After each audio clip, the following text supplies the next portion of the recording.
Alexander Ray Baldwin.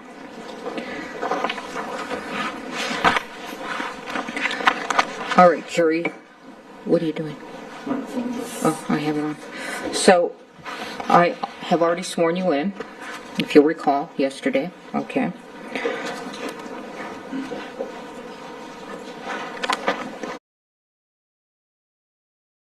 And now I'm going to explain some trial procedure. First of all, I want you to know this trial is being filmed, but you are not being filmed, and you will not be filmed at all throughout within the courtroom, okay? All right. So I'm going to, this is a criminal case, as you know. I'm going to reread the grand jury indictment. It's very formal, so we'll go with that. Count 1, involuntary manslaughter, New Mexico, State of New Mexico, at Bonanza Creek Ranch, located at 545 Bonanza Creek Road, Santa Fe, NM 87508. The above-named defendant did cause the death of Helena Hutchins in the commission of negligent use of a firearm. Count 1 in the alternative, involuntary manslaughter, without due caution or circumspection, in that on or about October 21, 2021, in Santa Fe County, State of New Mexico, at Bonanza Creek Ranch, located at 545 Bonanza Creek Road, Santa Fe, New Mexico, 87507, the above-named defendant did cause the death of Helena Hutchins by an act committed with the total disregard or indifference for the safety of others, and the act was such that an ordinary person would anticipate that death might occur under the circumstances. Again, Mr. Baldwin is presumed innocent. The burden is always on the state to prove guilt beyond a reasonable doubt. What I say now is the introduction of the case and the instructions.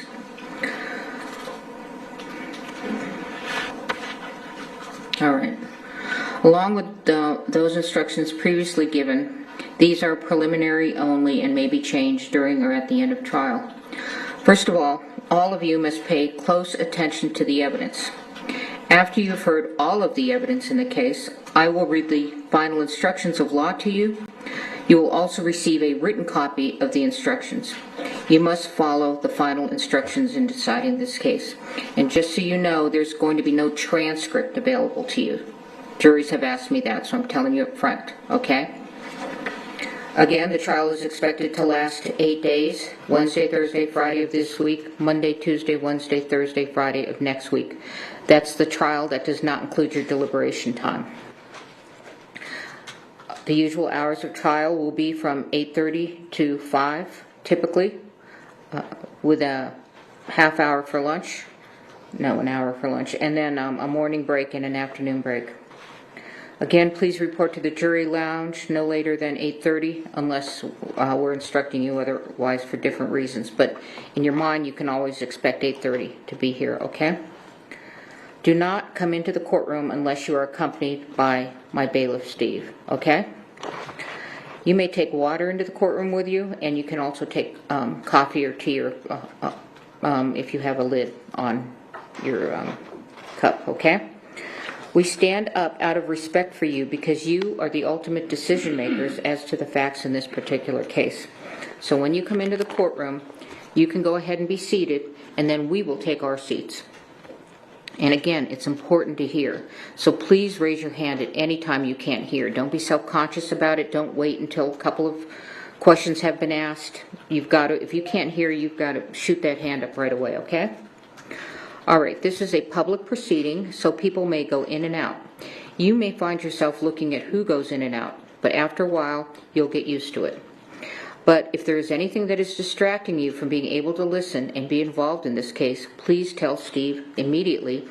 He'll let me know, and I'll do my best to get rid of the distraction. As you know, the temperature we cannot control.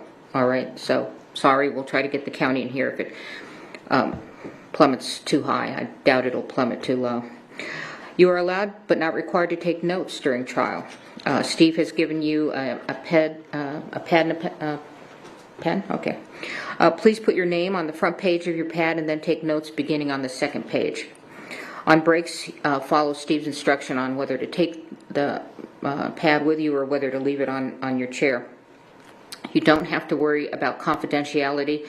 They'll be locked up at night, and when the trial is finished, they'll be shredded. Okay? Don't let your notes take the place of your independent memory of the evidence. When taking notes, please do not forget to pay close attention to the trial. Listening and watching witnesses during their testimony will help you assess their appearance, behavior, memory, and whatever else bears on their credibility. Let's go through the order of trial for those that have not engaged in a criminal trial before. A criminal trial generally begins with the lawyers telling you what they expect the evidence to show. These statements and the statements made by the lawyers during the course of the trial can be of consideration at trial. Is there something distracting you, juror? No. I'm talking to the other one. Okay. Statements of the lawyers, however, are not themselves evidence. The evidence will be the testimony of the witnesses, exhibits, and any facts agreed to by the parties. After you have heard all of the evidence, I will give you final instructions on the law. The lawyers will argue the case, and then you will retire to the jury room to arrive at a verdict. It is my duty to decide what evidence you may consider. Your job is to find and determine the facts in this case, which you must do solely upon the evidence received here in court. It is the duty of a lawyer to object to questions, testimony, or exhibits the lawyer believes may not be proper, and you must not hold such objection against the objecting party. I will sustain objections if the question or evidence sought is improper for you to consider. If I sustain an objection to evidence, you must not consider such evidence, nor may you consider any evidence I have told you to disregard. By itself, a question is not evidence. You must not speculate about what would be the answer to a question that I rule cannot be answered. It is for you to decide whether the witnesses know what they are talking about and whether they are being truthful. You may give the testimony of any witness whatever weight you believe it merits. You may take into account, among other things, the witness's ability and opportunities to observe, memory, manner, or any bias or prejudice that the witness may have, and the reasonableness of the testimony considered in light of all of the evidence of the case. No ruling, gesture, or comment I make during the course of the trial should influence your decision in this case. At times, I may ask questions of witnesses. If I do, such questions do not in any way indicate my opinion about the facts or indicate the weight I feel you should give to the testimony of the witnesses. Questions by jurors. Ordinarily, the attorneys will develop all pertinent evidence. It is the exception rather than the rule that an individual juror will have an unanswered question after all of the evidence is presented. However, if you feel an important question has not been asked or answered, write it down on a piece of your notepaper and give it to Steve before this is important, before the witness leaves the stand. Okay? I will decide whether or when your question will be asked. Rules of evidence or other considerations apply to questions you submit and may prevent the question from being asked. If the question is not asked, please do not give it any further consideration. Do not discuss it with the other jurors, and please do not hold it against either side that you did not get an answer. Conduct of jurors. Again, very important. You must decide the case solely upon the evidence received here in court. You must not consider anything you may have read or heard about the case outside the courtroom. During the trial and your deliberations, you must avoid news accounts of the trial, whether they be on radio, television, the internet, or in a newspaper or other written publication. You must not visit the scene of the incident on your own. You cannot make experiments with reference to the case, and in this day and age, you cannot Google or research any of the subject matter of this case. Until you retire to deliberate the case, you must not discuss this case or the evidence with anyone, including each other. Very important, as I said yesterday, when you go in that room, you don't talk about the case. You wait until you are a jury that is deliberating, okay? If an exhibit is admitted in evidence, you should examine it yourself and not talk about it with other jurors until you retire to deliberate. It is important that you keep an open mind and not decide any part of the case until the entire case has been completed and submitted to you. Your special responsibility as jurors demands that throughout this trial, you exercise your judgment impartially and without regard to any sympathy, bias, or prejudice. To minimize the risk of accidentally overhearing something that is not evidence in this case, please continue to wear your jurors' badges while in and around the courthouse. If someone happens to discuss the case in your presence, report that fact immediately to Steve.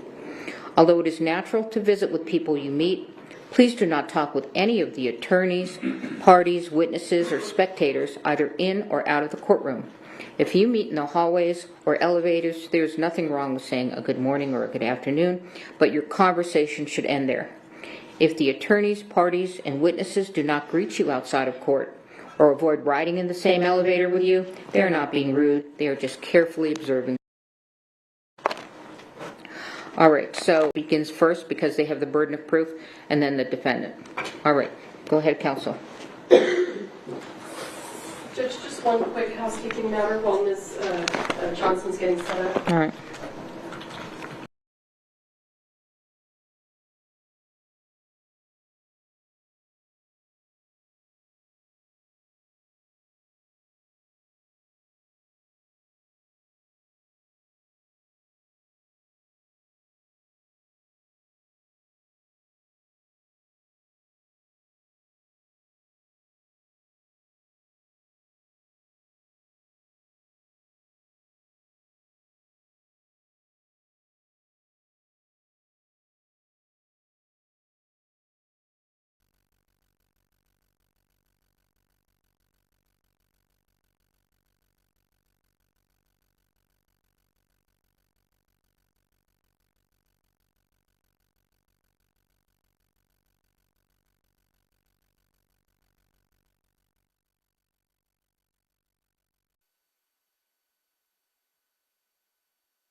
Thank you.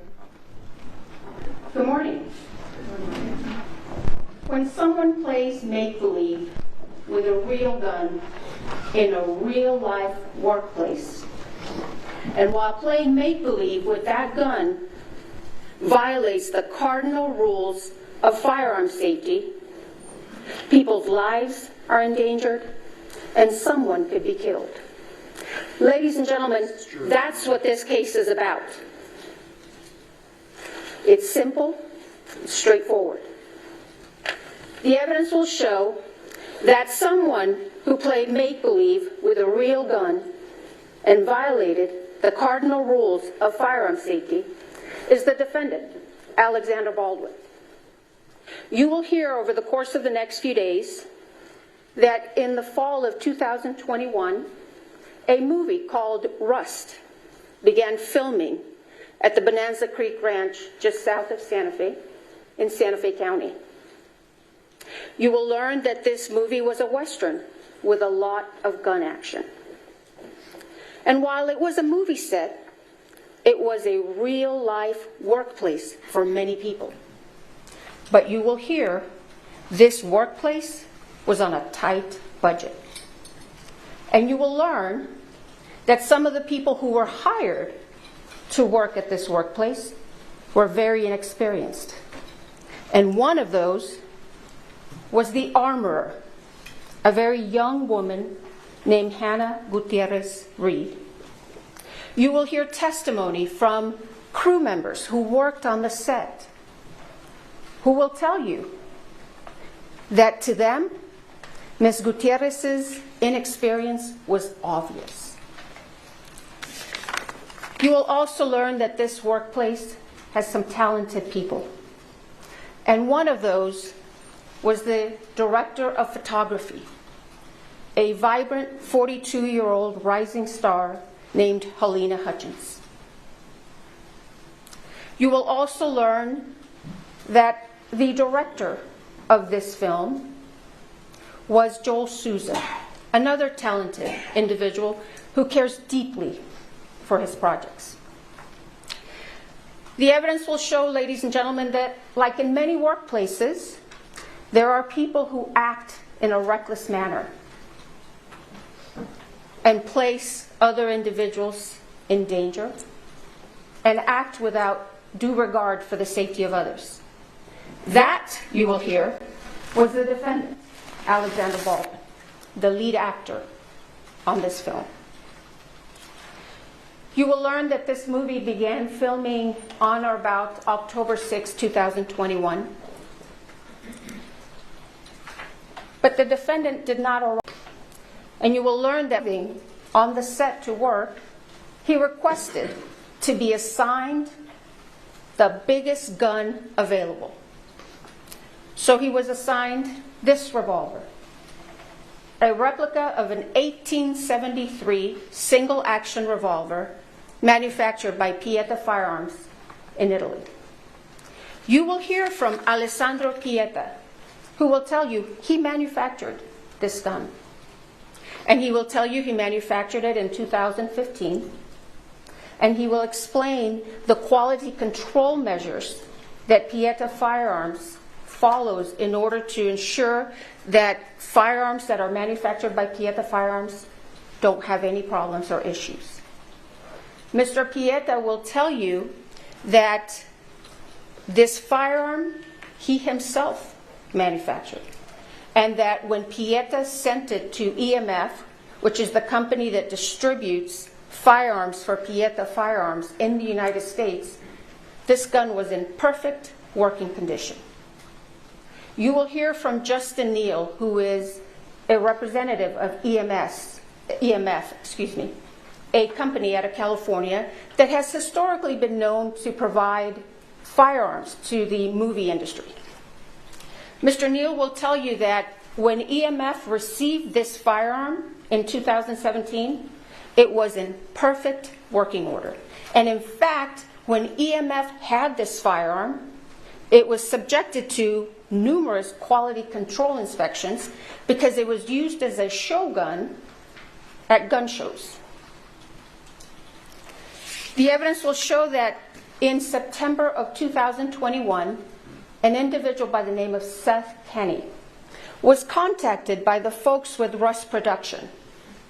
They asked Mr. Kenny if he would be able to provide some firearms for the filming, for use during the filming of Rust. You will learn that Mr. Kenny owns PDQ Firearm and Prop. It's a duly licensed firearms dealership. Mr. Kenny then contacted EMF and ordered several single-action replica revolvers. And in September, or on September 29, 2021, Mr. Kenny purchased this gun. And you will hear that Mr. Kenny received it from EMF, and it was in perfect working order.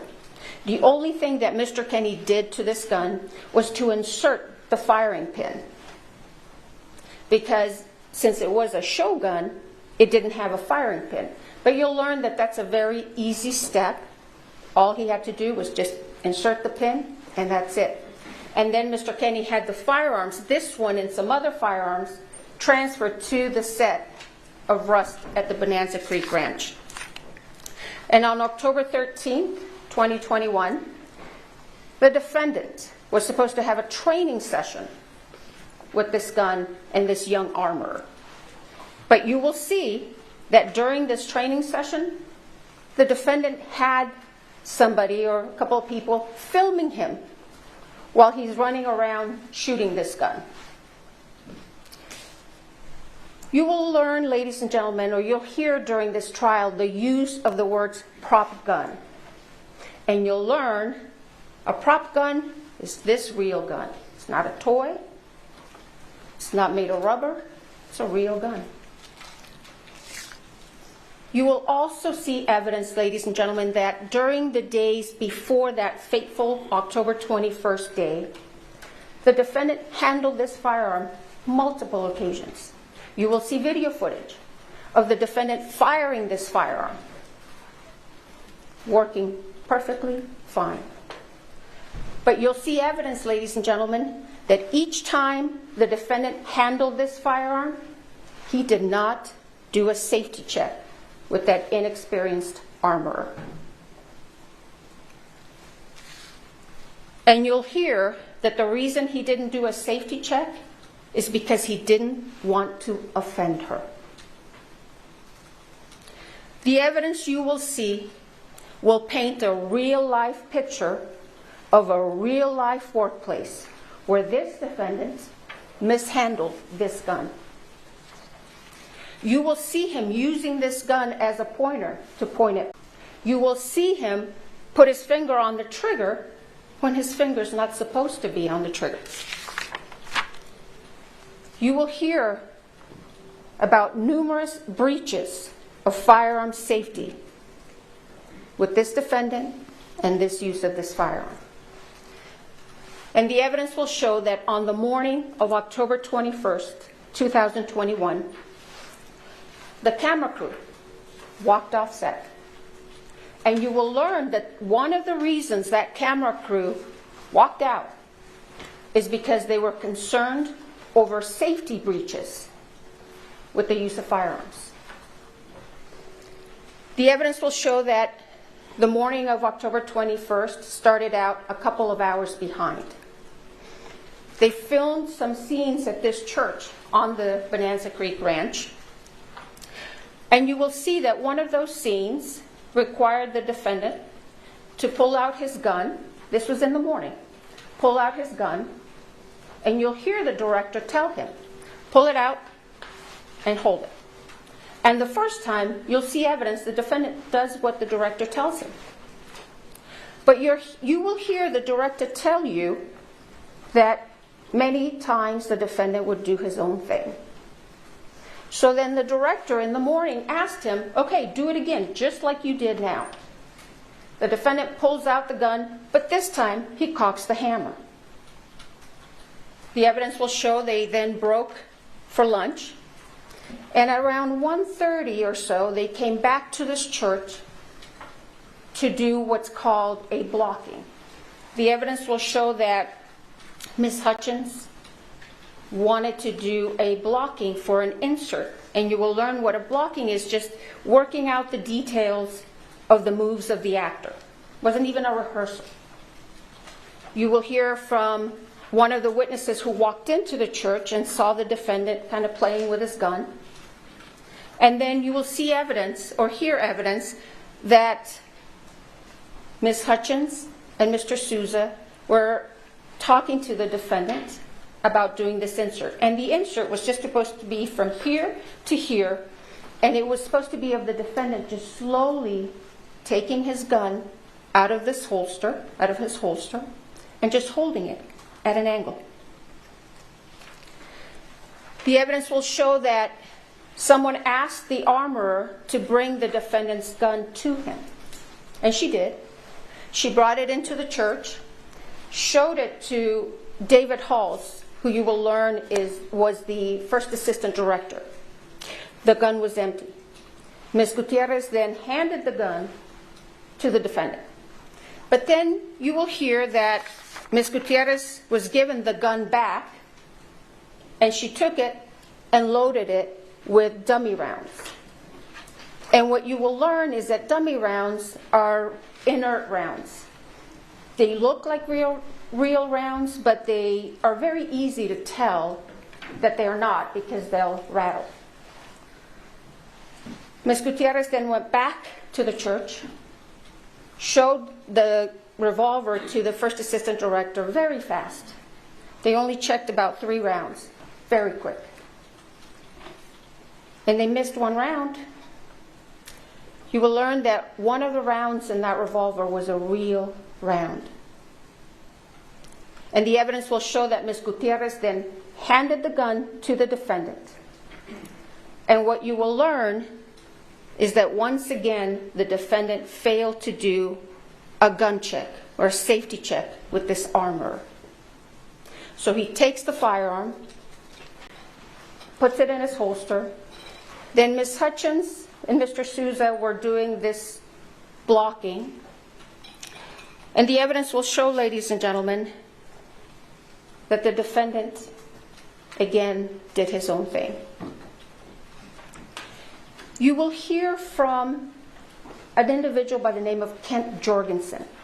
Mr. Jorgensen will tell you that he's been involved in drafting and revising movie set safety rules.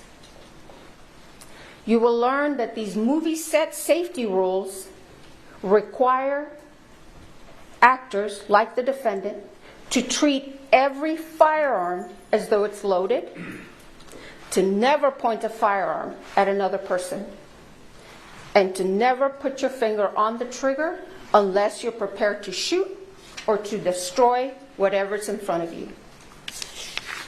The evidence will show that on October 21st, 2021, after that lunch break, the defendant once again violated those set safety rules. And during this blocking, the director had instructed him to just slowly take out that gun and just hold it at an angle.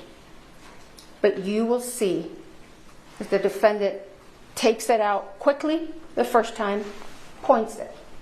And you will hear witness testimony who will tell you the first time he does it, his finger is on or around the trigger.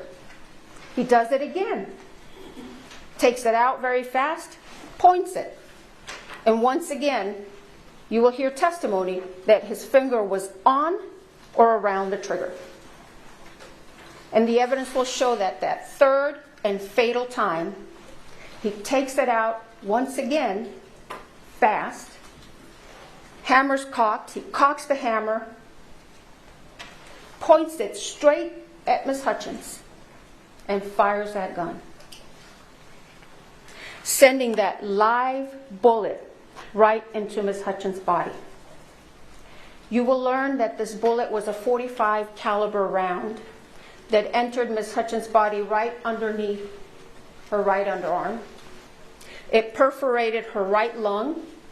It traveled through her spine, lacerating her spinal cord, and then it exited on the left side of her back. That bullet then went into Joel Souza's right shoulder, and it came to rest in his back, from where doctors removed it once he was transported to St. Vincent's Hospital here in Santa Fe. You will learn, ladies and gentlemen, that Ms. Hutchins did not have the same fate. You will see the aftermath of the shooting, and you will see medics frantically working to save Ms. Hutchins, to stabilize her, to transport her, to airlift her to UNM Hospital. But the damage from that bullet was too much. Ms. Hutchins succumbed to her injuries and bled to death.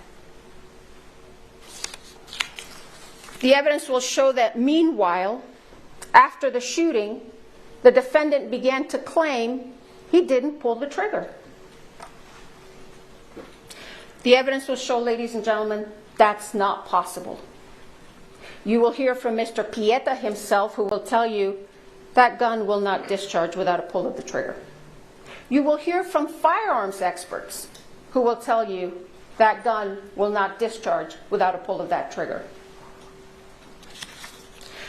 The evidence will show that law enforcement officials arrived at the scene on October 21st after the shooting and immediately took this gun into their custody. Then later, they asked the FBI for assistance in processing this gun for forensics and examination. You will learn that the gun and some ammunition that was taken from the set and from PDQ arms were sent to the FBI for analysis. You will learn that the gun first went to the DNA section of the lab, where a DNA analyst found the defendant's DNA on this gun. And then the gun was transferred to the firearms and tool mark section of the lab, where a firearms examiner examined this gun very carefully and closely. Bryce Ziegler, who is the firearms examiner for the FBI, will tell you that when he received this firearm, he first examined it. He didn't see any defects, didn't see any modifications. He tried and he checked the hammer in the 3 different positions, cocking positions. He checked the quarter cock position, fine. Checked the half cock position, fine. Checked the full cock position, fine. And when he held it in the full cock position, you will hear that hammer held until he pulled the trigger. You will also hear that Mr. Ziegler test fired this gun 12 different times. And each time, that gun fired as it was designed. Each time, when he pulled that trigger, it fired. And he will tell you that not once did this gun malfunction, or because the defendant had been claiming that he didn't pull the trigger, Mr. Ziegler suggested one last test to the Sheriff's Department. Mr. Ziegler told the Sheriff's Department that he could do what's called an accidental discharge test. He obtained authorization to do this test, and you will hear that he left that test for last because that test could potentially damage the gun. Mr. Ziegler went forward after he received this authorization and conducted the accidental discharge test. And you will hear, ladies and gentlemen, that during that test, a couple of the internal components of this firearm damaged. You will hear that the trigger sear and the full cock hammer notch were damaged during the accidental discharge testing. The evidence will show, however, that before this accidental discharge testing by the FBI, this gun functioned and worked perfectly fine. You'll see the video footage of the multiple occasions during which the defendant used this firearm on the set, and each time he fired it, it was working just fine. And in fact, you'll hear evidence that the defendant himself admitted in December of 2021 that this gun didn't have any mechanical problems. You will hear from the 2 of the country's leading experts on firearms forensics, Michael Haig and Lucian Haig. And they will tell you that they examined the revolver and the damaged pieces extensively. They will tell you that the damage to the full cock trigger notch is consistent with the accidental discharge testing that was conducted by the FBI. Lucian Haig will tell you that in August of 2023, he examined the trigger sear, the other piece, and that when he looked at it initially with the naked eye, there was nothing wrong with it. He couldn't see anything. But then he put it under the microscope, and he noticed some kind of rough microscopic diagonal lines on the surface of the trigger sear. And since at the time he did not know how Mr. Ziegler had conducted the accidental discharge test, he opined that these very small microscopic lines were likely not caused by the FBI accidental discharge testing, but he could not exclude that as the source of those lines.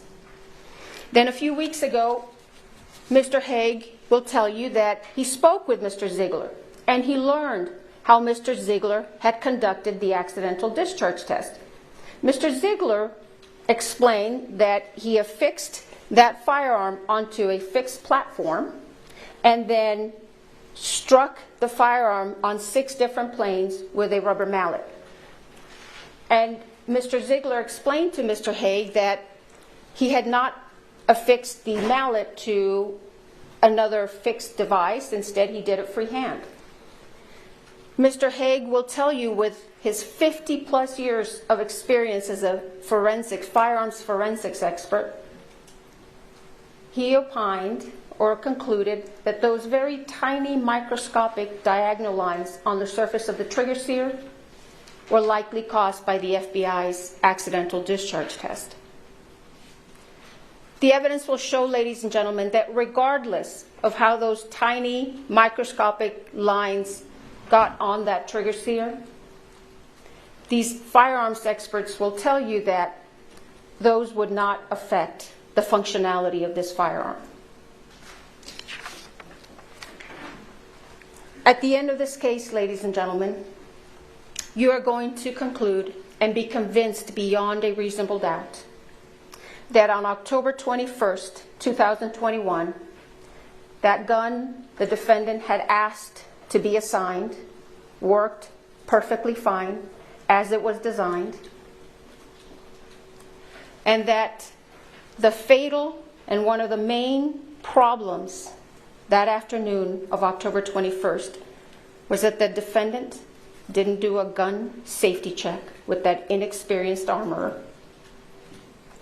He pointed the gun at another human being, cocked the hammer, and pulled that trigger in reckless disregard for Ms. Hutchins' safety. And you will be convinced that the only true and just verdict in this case, so that true justice can be served, is a verdict of guilty to involuntary manslaughter. Thank you. Mr. Spiro?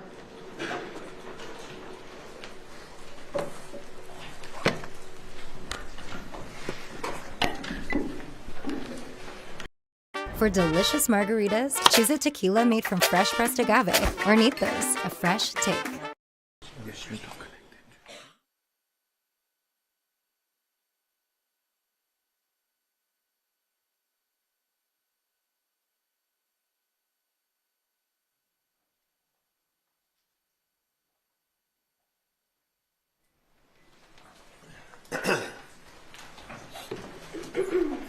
All set?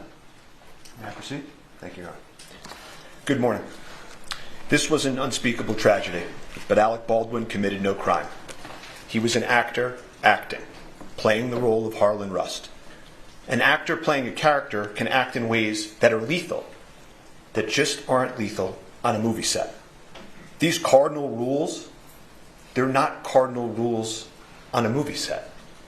And I don't have to tell you much more about this because you've all seen gunfights in movies. And the reason that can happen is because safety is ensured before the actor. On this movie set, there were people responsible for ensuring the safety of the set and the firearm. Those people failed in their duties. But Alec Baldwin committed no crime.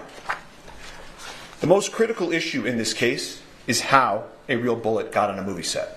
The evidence will show that real bullets are never supposed to be on movie sets. Movie sets use dummies and blanks. Movie sets use dummies, fake inert bullets that look like real bullets, they don't go bang, for when you want a close-up of the gun.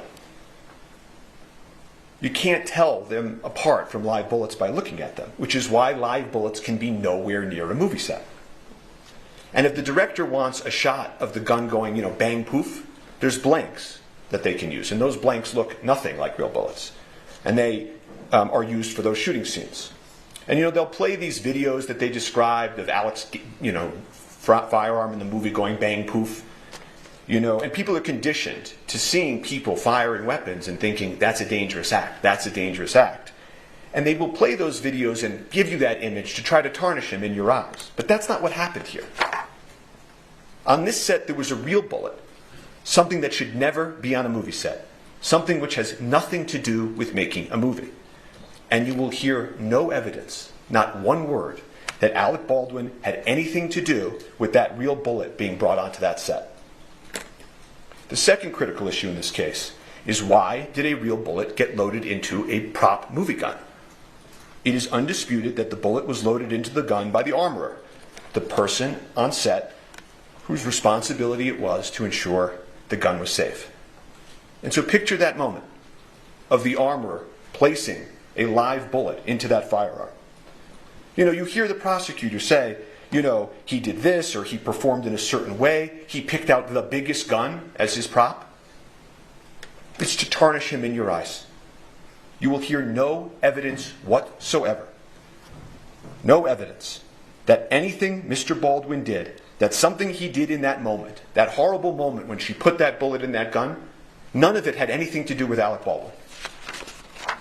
And finally, the first assistant director's job, the head of safety, Dave Halls, checks it before it goes to the actor.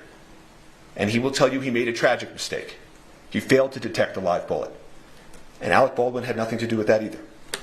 So all this evidence that the prosecutor just outlined, all of it, has nothing to do with these critical issues. Nothing. Which leads us to this. The evidence will show that on a movie set, safety has to occur before the gun is placed in the actor's hands. In this case, this unique case on a movie set, the prop gun was placed in Mr. Baldwin's hands and cold gun was announced, meaning it had been checked and double-checked by those responsible to ensure the gun was safe. It was just a prop. They all thought it was just a prop and could do no harm. The actor's job is to act, to rehearse, to choreograph his moves, to memorize his lines. He's Harlan Rust. He's an outlaw running for his life. Actor's hands. His mind is somewhere else, in the being of another, a century away, an outlaw. He must be able to take that weapon and use it as the person he's acting would.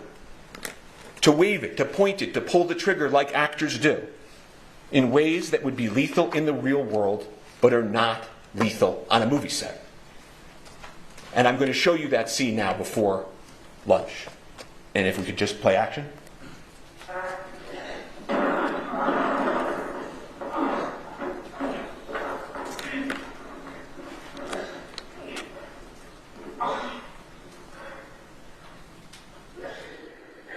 I'm gonna go find some help. I don't need no damn help. You're gonna die if I don't. He's wounded and on the run. Play again. Continue.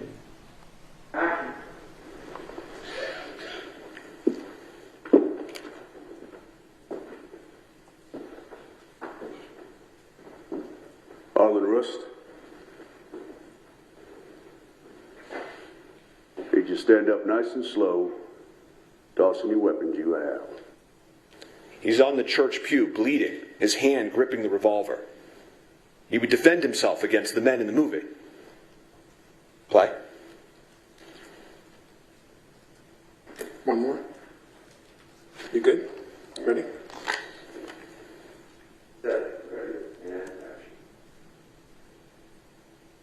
Harlan Rust. Did you get up nice and slow, tossing the weapons you have?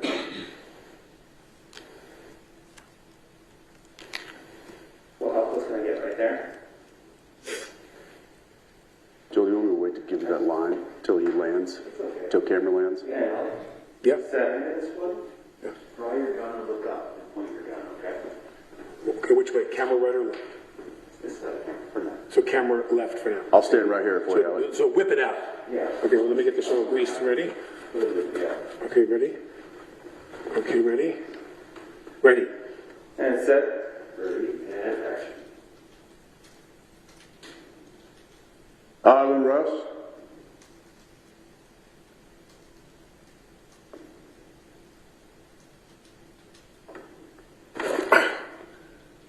Do one more just like that. You got one more? Yeah. Ready? They want him to do it again. There's no danger. They want him to do it again. And set. Ready, and action. Harlan Rust.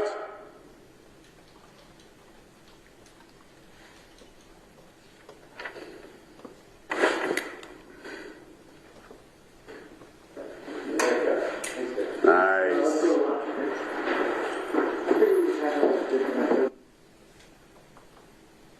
It's a scene similar to scenes we've all seen in movies and television, performed by thousands of actors. And the scene that continues after lunch is the same scene, it's just not unfortunately captured on videotape. And the scene they envisioned and acted out, that prop gun was positioned in the afternoon so close to the camera that you could see inside, that you could feel it. You could feel that it was loaded, and it was loaded, of course, with dummies. Dummies to make it look like a real gun. But this one time, one of those dummies was a real bullet. The real bullet was not known to anyone in that church. Amongst the actors, directors, and crew in the scene, everyone was doing exactly how they go about their business every day on a movie, not as if some lethal element had been included in the environment. You will see creativity and movement and everyone talking and vibrant. No one had any idea that this venomous, toxic element had been inserted into this magic they were creating. But it did. It entered that place. It killed an amazing person. It wounded another. And it changed lives forever. And so to find out what happened on that movie set, you need to do something that the prosecutors could never do. You have to step back and remember what they were doing on a movie set. What were Helena Hutchins, the cinematographer, Joel Souza, the director, and Alec Baldwin, the actor, doing on Bonanza Creek Ranch? You know, movies and magic have always been closely associated. The first people that made movies were magicians. And this imagination that happens in movies, you know, King Kong, he can stand above a city, and Superman can fly, horses and snakes and gun battles. For this to all work, for cinematography, what Helena did to work, for acting to work, you have to be so close to the barrier of real and imagined that the viewer feels that they're there, that it's real. The viewer can't see strings from the stuntman. The stuntman must leap. The snake must hiss. And guns happen in movies. All over this country for many decades. Bang, bang. You've all seen it. Guns have been an element of theater and film and television since the earliest of times. Depictions of war and combat. Spartacus. It stirs audiences because it feels real. Later films, Platoon, Apocalypse Now, they showed the unvarnished realities of war. This ranch, Santa Fe, it had been the scene to many gunfights and movie scenes, well before Alec was even born. Laramie, Butch and the Sundance Kid, and these westerns. Your Honor, may we approach?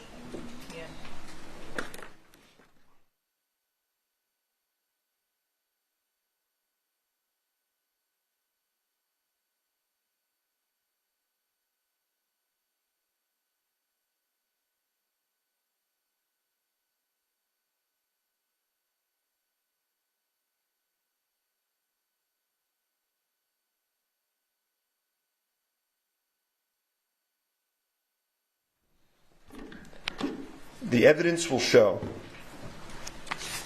that guns are in movies because movies are about people's lives and guns are in people's lives.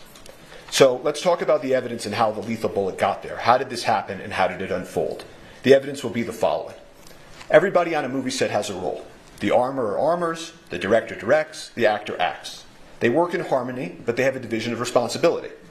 Safety being important has the first assistant director, whose name is Dave Halls, above the armorer and sort of the safety of the set. And on that day in question, the cast and the creative directors and crew in the church, it's a fake church, their actors are not in their normal clothes, it's costumes, there's debris falling from the ceiling, it's fake debris, and they yell out cold gun. And that is an important term you're going to learn in this case. It means that the gun is cold. No one need worry. But even that requires a little bit more explanation. Cold gun doesn't mean no live bullets. There are for sure 100% no live bullets on movie sets. That's unimaginable. Cold means you don't even have the fake blank poof in it. You don't need to worry even about eye gear or earplugs for that fake bang. It means it's empty, inert, cosmetic, can do no harm. Cold guns can't hurt people. It's impossible, literally impossible for a cold gun to hurt somebody. You could hurt you more by dropping it on your foot. And that's why these artists are carrying on in their art. Cold gun, all clear to go. And the armorer on this set hands a prop gun to Alec, like she had done times before, like people have done with him in movies for a generation. And he's there. He's in the movie set church with his movie set gear and his holster, and he takes his movie set gun. And he's deeply focused in that moment on his character. The artists, the crew members, they're moving around him. Again, no eye gear or earplugs, nothing to protect against. They carry on. They practice. They rehearse. They take a lunch break. Some folks leave, some don't. They continue the scene. Dave Halls, the head of safety, is actually practicing the movement so they can frame. They can frame the footage that will happen after lunch. And the prop cold gun comes back. The prop cold gun comes back. Cold gun. They call it again. Same gun, again, safe. The first assistant director, Dave Halls, head of safety for the entire film, a man with decades of experience, comes and takes the additional step and inspects the gun. Verifies again, cold gun. Everyone relax. Go back to focus on the making of a movie. There's nothing in the gun that can hurt anybody. And Alex sits on that pew. And the creative directors, the crew, they're moving around him, in front of him. And Harlan Rust, he begins, like the prosecutor told you, rehearsing, acting. This is a completely mundane, uneventful, routine act on a movie set. On a movie set. And so everybody carries on. Nobody fathomed, imagined, foresaw any possible danger. They moved around Alec as he practiced his draw. As the prosecutor put it, working out the details of the move and the actor. He does it again, does it in a different way. Nobody bats an eye. Pointing the weapon of the scene with guidance and instruction from Helena Hutchins and Joel Souza. The gun goes off. Everybody's shocked. Alec is startled. He immediately says, I didn't mean to shoot I didn't pull the trigger. Immediately. What the hell just happened? They collectively exclaim. Shock turns to panic. 911 is called.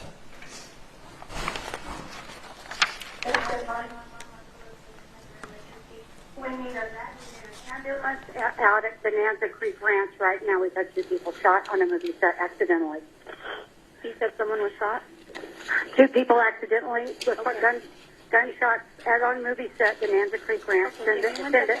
I'll connect you with medical dispatcher. Don't need that. San Jose Fire and EMS, what's the location of the emergency? Bonanza Creek Ranch has had 2 people accidentally shot on a movie set by a prop gun. We need help immediately. Okay? This fucking AD that yelled at me at lunch because asking about revisions, this motherfucker. Did you see him lean over my table and yell at me? He's got disgusted guns. He's responsible for what happened in the film. Now, Mimi? No. I'm a script supervisor. How many people are injured? 2 that I know of. I was sitting, we were rehearsing, and it went off, and I ran out. Accidentally shot on a movie set with a prop gun. The fucking AD, it was his responsibility. Not a word about Alec Baldwin. While they're en route, police, EMS, the cast and crew are outside, trying to figure out what happened, frantic, talking to those responsible for the prop and its safety. The armorer is yelling, sorry. Halls, the first assistant director, is panicked. The prop master, Sarah Zachary, I don't know exactly where she is at that point, but they check the gun feverishly. They take the ammo out of the gun. They look at it, what the heck happened. They go back to the prop cart that houses the ammo. They're touching the gun and manipulating the gun, emptying it. They go and move some stuff off the prop cart, trying to figure it out. Sarah Zachary, the head of props, will tell you she threw some stuff out. And eventually, of course, EMS and police arrive pretty soon thereafter. And Helena Hutchins and Joel Souza, the director, are transported to the hospital where Helena tragically passes away. And I'm not going to be asking questions about her condition after she was wounded or the medical interventions that followed. Her injuries, the efforts to revive her, are not in dispute in this case. The evidence will be there. The prosecutor may present some of these emotionally charged images, but we're not going to be asking questions about that, and it's not an issue in dispute in this case. You jurors are allowed to ask yourselves whether or not that should be the focus or the focus should be the evidence. So police enter the scene. They have lapel cameras. Thank God they have lapel cameras. You want to see what happens? The evidence will show you can play the videotape. Want to see if they take the right gun? Play the videotape. Want to make sure what the people said or did they're remembering correctly? Play the videotape. And so they immediately recover the prop gun and they secure it. That's off to the side. And the reason that you preserve things in the moment is so that you know what existed in the moment, the evidence in the moment, the people and the witnesses and what they said in the moment. These folks, the members of Rust, they'd never been through anything like this before. That is why what they originally said matters so much in this case. If you remember anything I say today as the evidence proceeds, remember that. Look at the evidence of what the people of Rust said and did that day. Life changes, memories change, there are human motivations, internal pressure, external pressure. That's why preservation is so important. So the police continue. In terms of the prop cart and the prop ammo that's on the cart, it's manipulated, altered, kind of messy. And, you know, at this accidental shooting on a movie set, the police begin to make some mistakes. No one had ever investigated a prop gun on a movie set before. They recover the prop gun, but they don't wear gloves. They don't have the prop cart inside the crime scene. Someone moves it onto the crime scene. People start touching it and showing, okay, this is a dummy, this is a blank. And then they make another mistake that matters in this case with some more significance, which is that they don't secure the prop truck that houses the cart.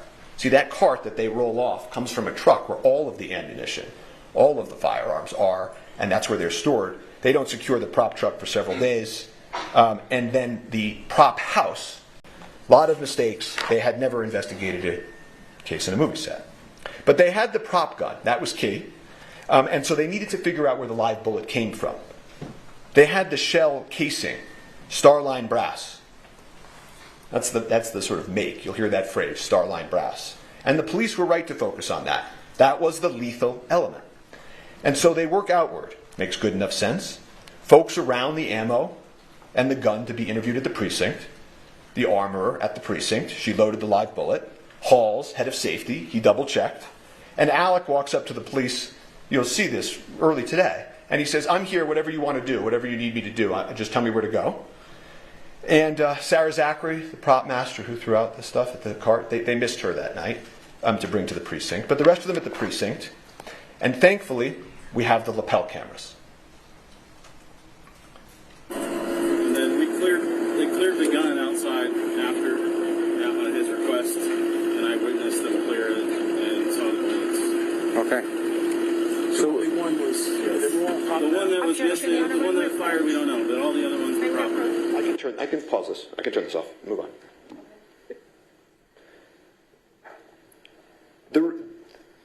That was just a quick snapshot of the scene. Let's approach, Connor. This is Ms. Johnson. They consented to the exhibit.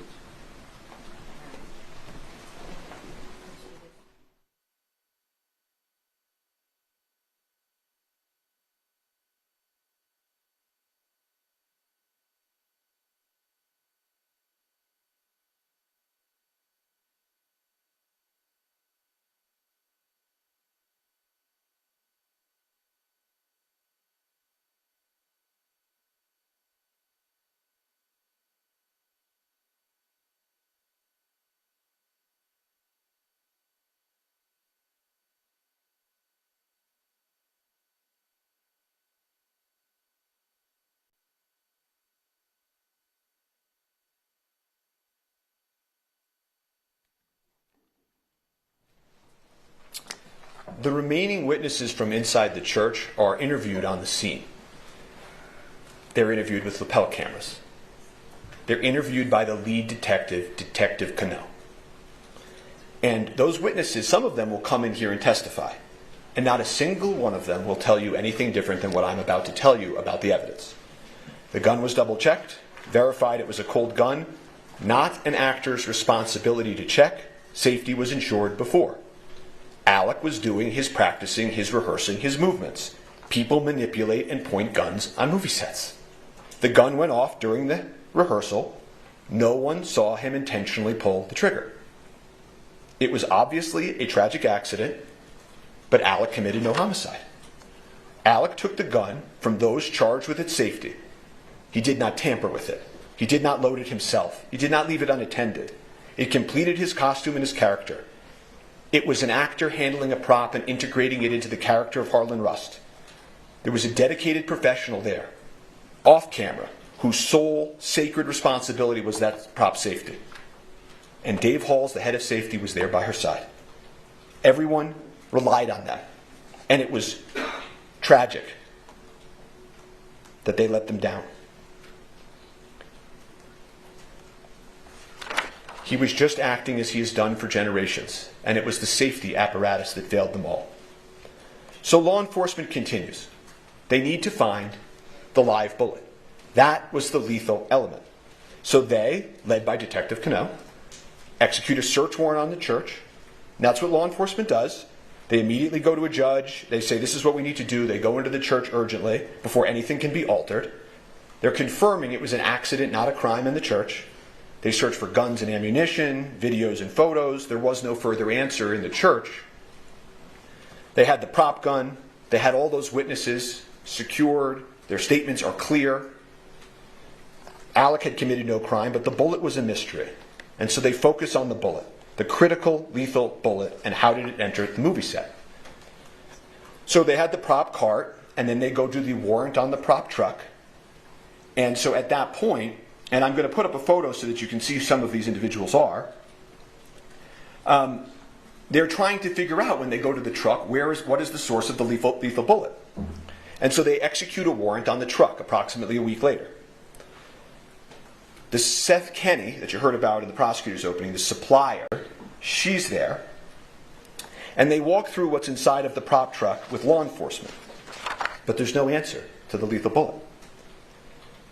And this case then takes on, all this pressure. The media begins swirling. Where is the lethal bullet? How did it get on that movie set? And what about that actor, Alec Baldwin, who had nothing to do with why the bullet got on the movie set? And so police and prosecutors, they work hand in hand, meeting after meeting, trying to find the lethal bullet. Meeting with Seth Kenny, meeting with Sarah Zachary, the prop master, the supplier. Where is it? And about a month after the incident, Sarah Zachary finally sits down with law enforcement to answer some questions. And she explains to them that she threw away some stuff. She disposed of some stuff. And the prosecutors and police keep meeting, swirling media, and then at that point, they go to the last step, right? We've done the cart, we've gone to the truck, we met with Sarah Zachary, and they go execute a search warrant on, as the prosecutor told you, PDQ, the prop house. And again, Seth Kenny's there to greet them, let them in, and they don't find the lethal bullet. They never did. They never did. And as things roll into police and prosecutors, cell phones and photos and forensics, looking for this shiny object, they found another shiny object.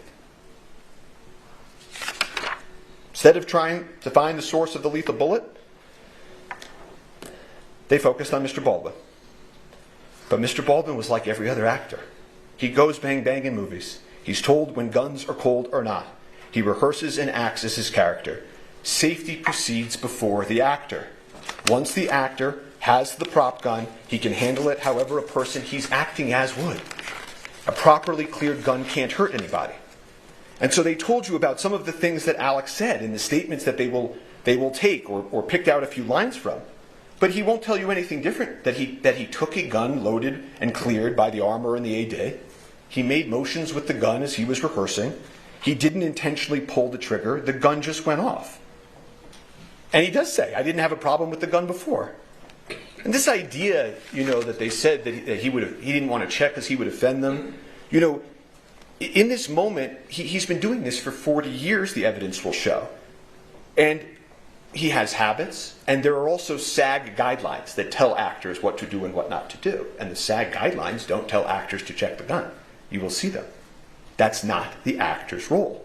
And so I guess the point that they're trying to make is that why in this specific moment he doesn't break his habit of 40 years and check it differently and sort of insult them this one time. If he had done that and started playing with the gun in that way, they'd be saying, arrogant actor, why is he doing that? So they will play these statements, Alec's statements. You're going to hear a man in shock and grief. A father, an artist, worried about his family. You hear he's on one of the calls, he's going to meet with the decedent's family, the Hutchins family, and he's upset about that. He will talk to law enforcement. He will call them. He doesn't need a lawyer. He didn't commit a crime. He will call them and offer to meet and speak over and over again.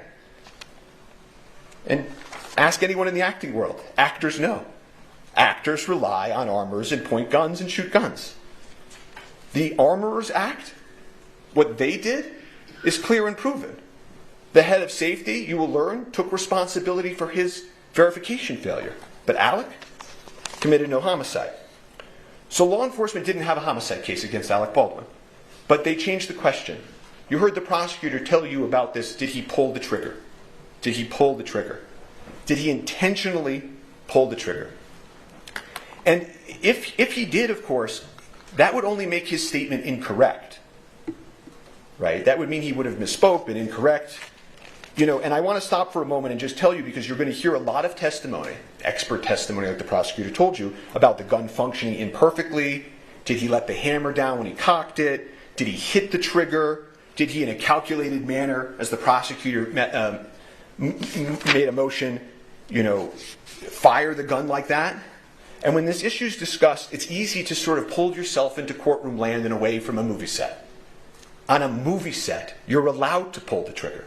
So even if he intentionally pulled the trigger like the prosecutor just demonstrated, that doesn't make him guilty of homicide. He did not know or have any reason to know that gun was loaded with a live bullet. That's the key. That live bullet is the key. That is the lethal element. But again, as the prosecutor was imperfect, imprecise, wrong with what he said, then maybe you take that and you say he's lying. And if he's a liar, he committed homicide. And so what they do is they take the prop gun. They're blinded by the shine.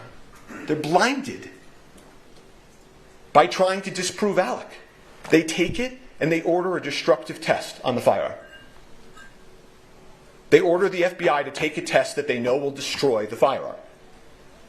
It's a pointless, unnecessary test where they blindly try to make this big case by taking a mallet and smashing the firearm. At the time that they did that, they knew that Alec had adamantly maintained, that he was manipulating the hammer and the gun just went off. That the witnesses said it went off out of nowhere. That there are these accidental discharges that happen on the set. That guns have issues in the real world. That this gun had a hair trigger. And the owner's manual of this specific gun actually says that if you load it with a live round, or any round, in the chamber, in that last position, and you drop it like you see a cowboy in a movie, this type of old cowboy gun can accidentally go off. I don't remember hearing anything about that. The evidence will show that. So rather than trying to answer the question of what happened, they proceed with the destructive test. They eliminate the one item that could prove what Alex said and believed. They didn't offer him a chance to test the gun. They didn't take the gun apart before they broke it and destroyed it and look at its inner workings. They didn't turn on their videotape. They just destroyed it. Can't ever be tested in the same condition it was in that day. Won't ever allow Alec to show his truth. And the destruction of this gun that you will hear in this evidence is symbolic of this entire case.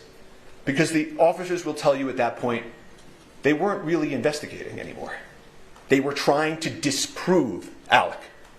To get Alec. To have this day. And so after the destruction of the firearm, they hired some expert witnesses you heard about to pick up the pieces, so to speak. And the state retained Lucian Haig, an expert with over half a century of experience. And he will come into court and he will tell you he's never seen anything like this in his entire career. They conducted a pointless test, a test that would lead to inevitable destruction of the firearm. There were other correct tests that they could have done to prove whether or not it could have accidentally discharged. None of the experts can test the gun in the condition it was in on the day in question. Why? Not because of something that Alec Baldwin or the crew members of Rust did. They were all clear. The gun just went off. But because of something that law enforcement did. And they deprived him of that opportunity. However, Lucian Haig will tell you that in his analysis he did find modification that he thought likely pre-existed the FBI testing, and what that modification means and how it impacted the gun is hard to perfectly know, of course, but it was a modification on an important part, the critical part of the firearm, and it was important enough for them to put into a report and to write a new opinion about. They felt this revelation had to be sent to prosecutors, and they maintained that position, that this modification was a matter of import, for almost a year. And then a few weeks ago, before trial, they just took it back. They just took it back. You will get to see the circumstances of that take back. How far they would go for the shiny object. They never solved the question of the lethal bullet. They destroyed the gun, and all they were left with is Alec Baldwin and the movie they intend to put on. But because they never solved the lethal bullet, they eliminated the prop gun, there will not be one witness, not one shred of evidence in this trial, that Alec knew or should have known the gun was loaded with a live round. So they can't prove their high-profile homicide kit. So they will proceed to then, here and now, tell you about other things, other evidence that you will hear that has nothing to do with what happened in the church on October 21st. That the movie set as a whole was improper, or anything. That they hired the wrong armorer, I think I heard in opening. The evidence will show that the armorer was hired by somebody else, trained by somebody else, had done gun scenes on Rust with somebody else before Alec even got there. She was the daughter and the apprentice of the most famous and well-respected armorer in Hollywood. And she had just left serving, being an armorer for Nicolas Cage on another Western. Then they'll come in and they'll say, but what about the movie guidelines? You heard about Mr. Jorgensen and the movie guidelines. That one of the protocols wasn't followed. Or there was a set safety issue about something unrelated to this. Like these movie guidelines on a set, or the things of Navy SEALs and NASA. The guidelines were followed. They followed the safety guidelines. Actors don't check the weapons. Safety is ensured by dedicated personnel. So they will say, but there had been accidental discharges on the set, that guns had fired accidentally prior.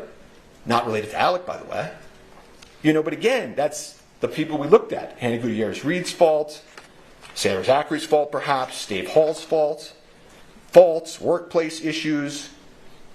Some of them will end up, and you will hear the witnesses in this case, many of them have brought civil lawsuits.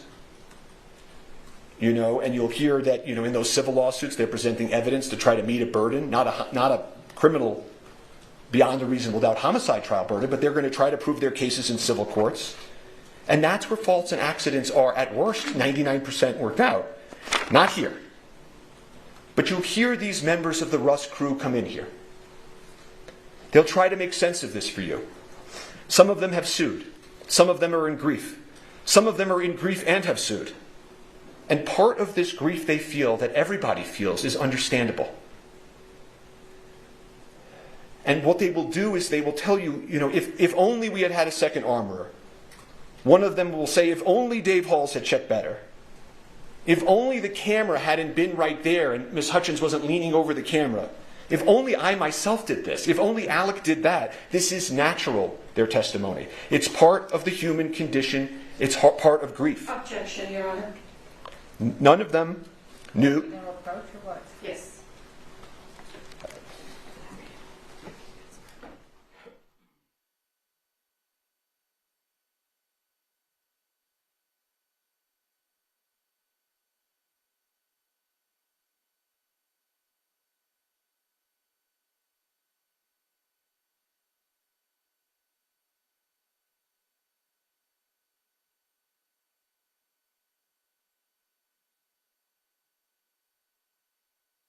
As I was saying, the witnesses, in their grief, will look for reasons to try to make sense of this tragedy.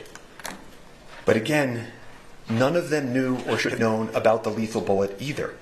No one had any idea that it was on that set or in that gun. In that world, they were all in it together. And you will hear that none of this other stuff has anything to do with those two critical questions we started with. Why there was a live bullet on set, why the armorer placed it in the gun, and of course, why the head of safety failed to detect it. None of it speaks to whether Alec knew or should have known those things. He didn't. No one on that set did. It was not foreseeable.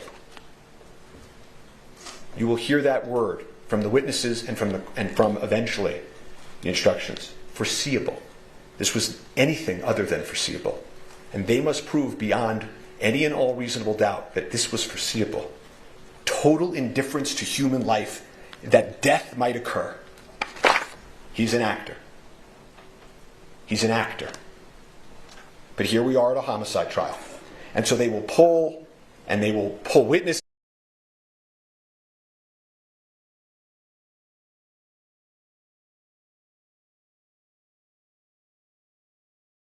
And witnesses will be cross-examined. They will push themselves to the edge of truth and beyond. You know, these things about, Alec didn't notice this or Alec didn't notice that. I want to make sure that you're clear on something that the evidence will show. He had been filming on that set for a handful of days. The evidence will show he had just gotten there. It's not as if he had been there for months and months and noticed things and failed things. He had just gotten there. You don't notice every little thing when you start at a new place and when you're in the character of Harlan Rust. But they will push forward and they will have gaps in the evidence as well. Don't expect you to be hearing and for them to call the first AD head of safety. I don't know if you'll be hearing from the lead detective, Canal, who investigated this case. The lead detective. Or the sergeant that supervised him, Sergeant Zook. I don't think you'll hear from Mr. Schilling, who was the lead investigator for the prosecutors. And so as you hear this, you jurors can assess about that gap of actor or an expert in acting. And so they will play the videotapes of Alec Baldwin, the actor, acting. They will show you perhaps over and over again him in shooting scenes. Bad Alec shooting a gun the wrong way in a movie scene. They will try to get you to picture that and forget that this was a movie set in the first place. And you will see actors in a Western acting. And your mind might go to your favorite gun scene in your favorite movie. You may picture actors and actresses doing exactly what you see here. The other actors in Rust doing the same thing that Mr. Baldwin was doing. But when you come back from that moment, remember,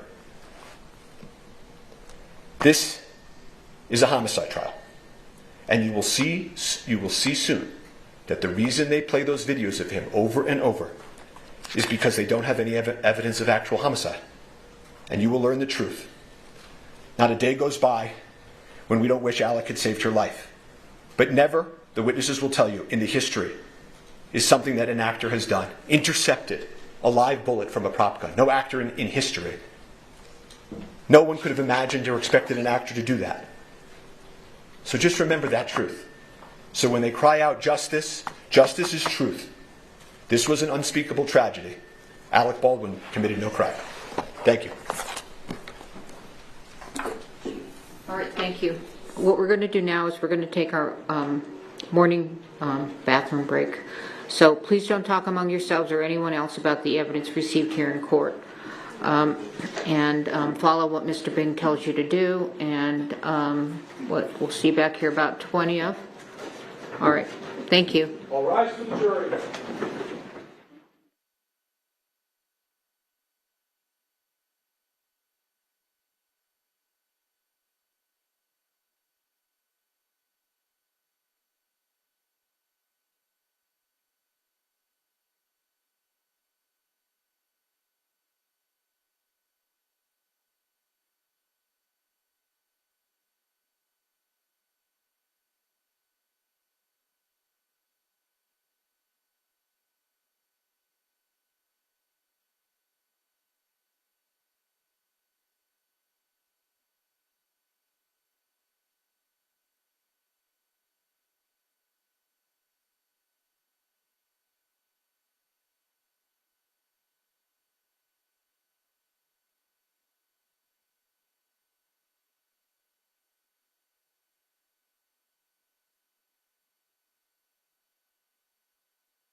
Hey there, everybody. Thank you so much for tuning in to watch our coverage of the Alec Baldwin trial. Look, you know, it's cases like this one that show you not only how scary the world can be, but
worth pointing out that actor Alec Baldwin all along has indicated that he did not pull the trigger on that weapon. He has maintained his innocence. We just got a statement in here to CNN, a very short statement from Baldwin's attorney saying that they look forward to their day in court. But again, the breaking news now, actor Alec Baldwin once again now criminally charged in the fatal shooting on the set of the movie Rust in 2021, which killed cinematographer Helena Hutchins. Well, these are stunning terms.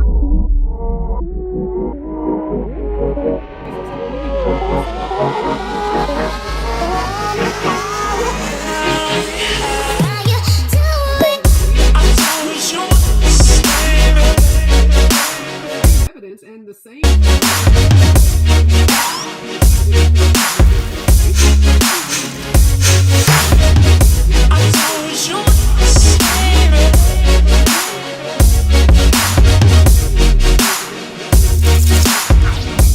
That was somehow mishandled by the FBI, which is a central piece of evidence.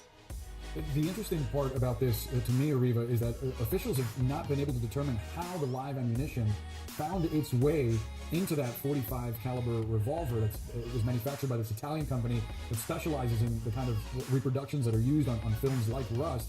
How does that potentially complicate the process of proving in court that Baldwin is guilty of 2 counts of involuntary manslaughter?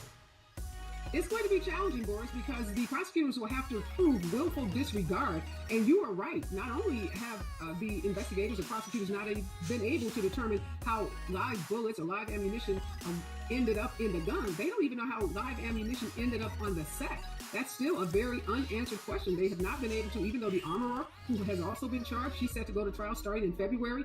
Apparently, she has not provided any information to law enforcement about how that live ammunition arrived on that set. Look, we know that people should not be killed in the making of a movie. This was a tragedy that should have never happened. 2 people have been charged, and now with Alec Baldwin, a 3rd person being charged. Clearly, someone is responsible for the death of Miss Hutchins, but the investigation seems to have been so shoddy that it's not clear to me that anyone will be held criminally responsible. Yeah, Josh, how much can that endanger things when you have, at least in this kind of legal accounting here, so many people held accountable and it's really unclear which one should be?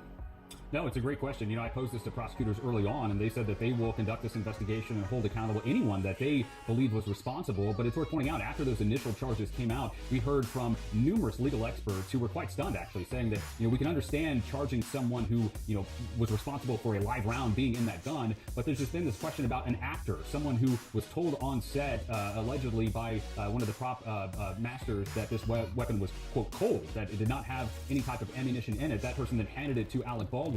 And so this is going to be, I think, a central part of Alec Baldwin's defense. 2 parts. First, you know, should an actor be responsible for then checking the gun and then knowing the difference between a live round of ammunition and a so-called dummy round? We know that there was a live round of ammunition in there ultimately. There's also the question about the integrity of the gun itself. As Ariva was just talking about, whenever the FBI was brought in to conduct an analysis of this gun, they did multiple tests on the weapon. The central question there was, could this gun go off if Alec Baldwin did not pull the trigger? Of course, he has claimed all along that he did not pull the trigger. What the FBI determined through their testing is that gun could not have fired unless someone actually pulled the trigger. Now, as Ariva mentioned, the gun did get destroyed during the course of that testing. I read through this lengthy report from the FBI analysts in Quantico. What they indicated was, we're talking about an old gun. This isn't a prop gun. This was an actual functioning weapon that through the course of multiple rounds of testing, the gun pieces inside the gun ultimately failed, causing destruction. And that's what Alec Baldwin's team seized on, saying, look, the gun itself, there were problems with it. But, you know, I went back to law enforcement, to, you know, the prosecutors asking,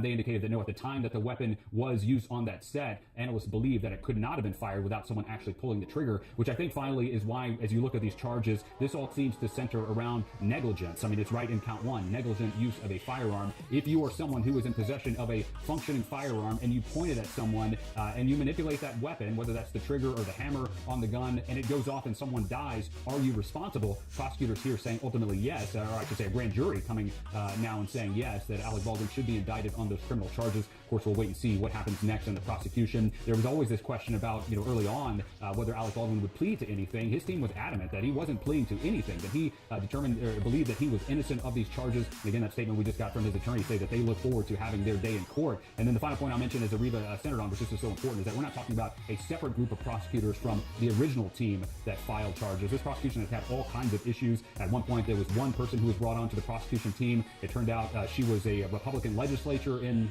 New Mexico, a legislator in New Mexico who was also working on the case. The Baldwin team cried foul. They're saying, look, this probably smacks of politics. And so, bottom line, a new special prosecution team was brought in.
Because it's an ongoing investigation. I've been ordered by the Sheriff's Department in Santa Fe. I can't answer any questions about the investigation. I can't. In an impromptu interview, the 63-year-old beside his wife Hilaria, telling photographers the Rust production will not continue, calling the tragic death of cinematographer Helena Hutchins one in a trillion. There are incidental accidents on film sets from time to time, but nothing like this. This is a 1 in a trillion episode. It's a 1 in a trillion film. The actor-producer sharing his concern for Hutchins' family, saying he's talked repeatedly with her husband. He is in shock. He has a 9-year-old son. We are in constant contact with him because we're very worried about his family and his kid. And as I said, we're eagerly awaiting for the Sheriff's Department to tell us what the investigation has yielded. The encounter at times intense and even awkward. Excuse me. Baldwin shooing his wife away at one point. You guys, you know what? No details. Do me a favor. I'm gonna answer the question. The famed 30 Rock actor fired the deadly shot, according to authorities, after he was handed a prop gun mistakenly with a real bullet inside. The assistant director yelling cold gun, meaning it was safe to use. Still, Baldwin defending the production. We were a very, very, well-oiled crew shooting a film together, and then this horrible event happened. A characterization in sharp contrast to what others on the ground have recalled. A source familiar with the matter saying some crew members walked off set shortly before the shooting over safety concerns. But Rust Movies Productions having said previously, we were not made aware of any official complaints concerning weapon or prop safety on set. Baldwin now turning his attention to a broader look at change in the industry. What has to happen now is we have to realize that when it does go, it is this horrible catastrophic thing. Some new measures have to take place. Rubber guns, plastic guns, no real operations. That's not for me to decide. It's urgent. It's urgent that you understand I'm not an expert in this field. So whatever other people decide is the best way to go in terms of protecting people's safety on film sets, I'm all in favor of, and I will cooperate with that in any way that I can. The Baldwin family parting with this plea for privacy. My kids are in the car crying. Emily just joins us from Los Angeles. Emily, do we know why Baldwin decided to speak now? Jose, several photographers have been staking out Baldwin in Vermont. The actor ultimately called them over and said he would talk in the hopes that they would then stop following him, his wife, and their children.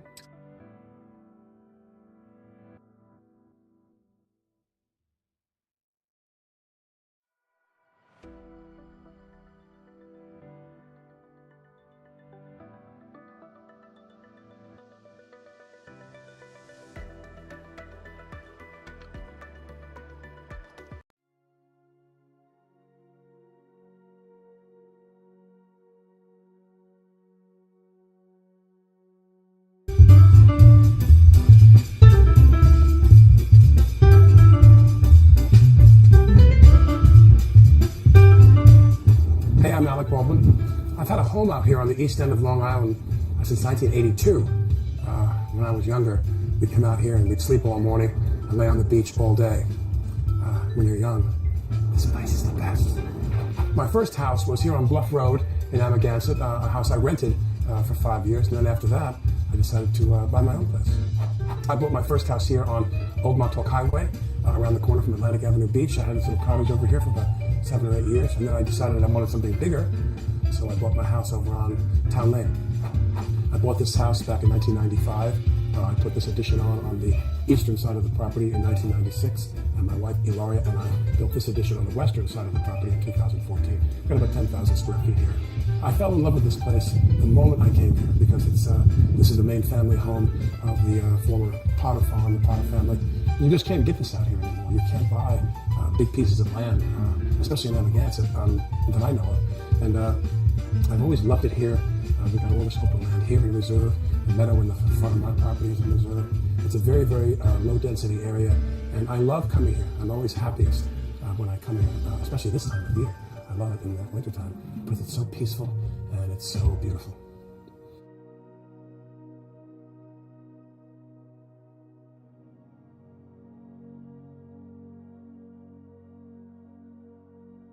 Major breaking news into CNN. Actor Alec Baldwin has just been indicted by a New Mexico grand jury on charges connected to that fatal 2021 shooting on the set of the film Rust. Yeah, CNN's Josh Campbell joining us now on this, along with legal analyst Ariva Martin. Josh, first to you. Tell us what we know here.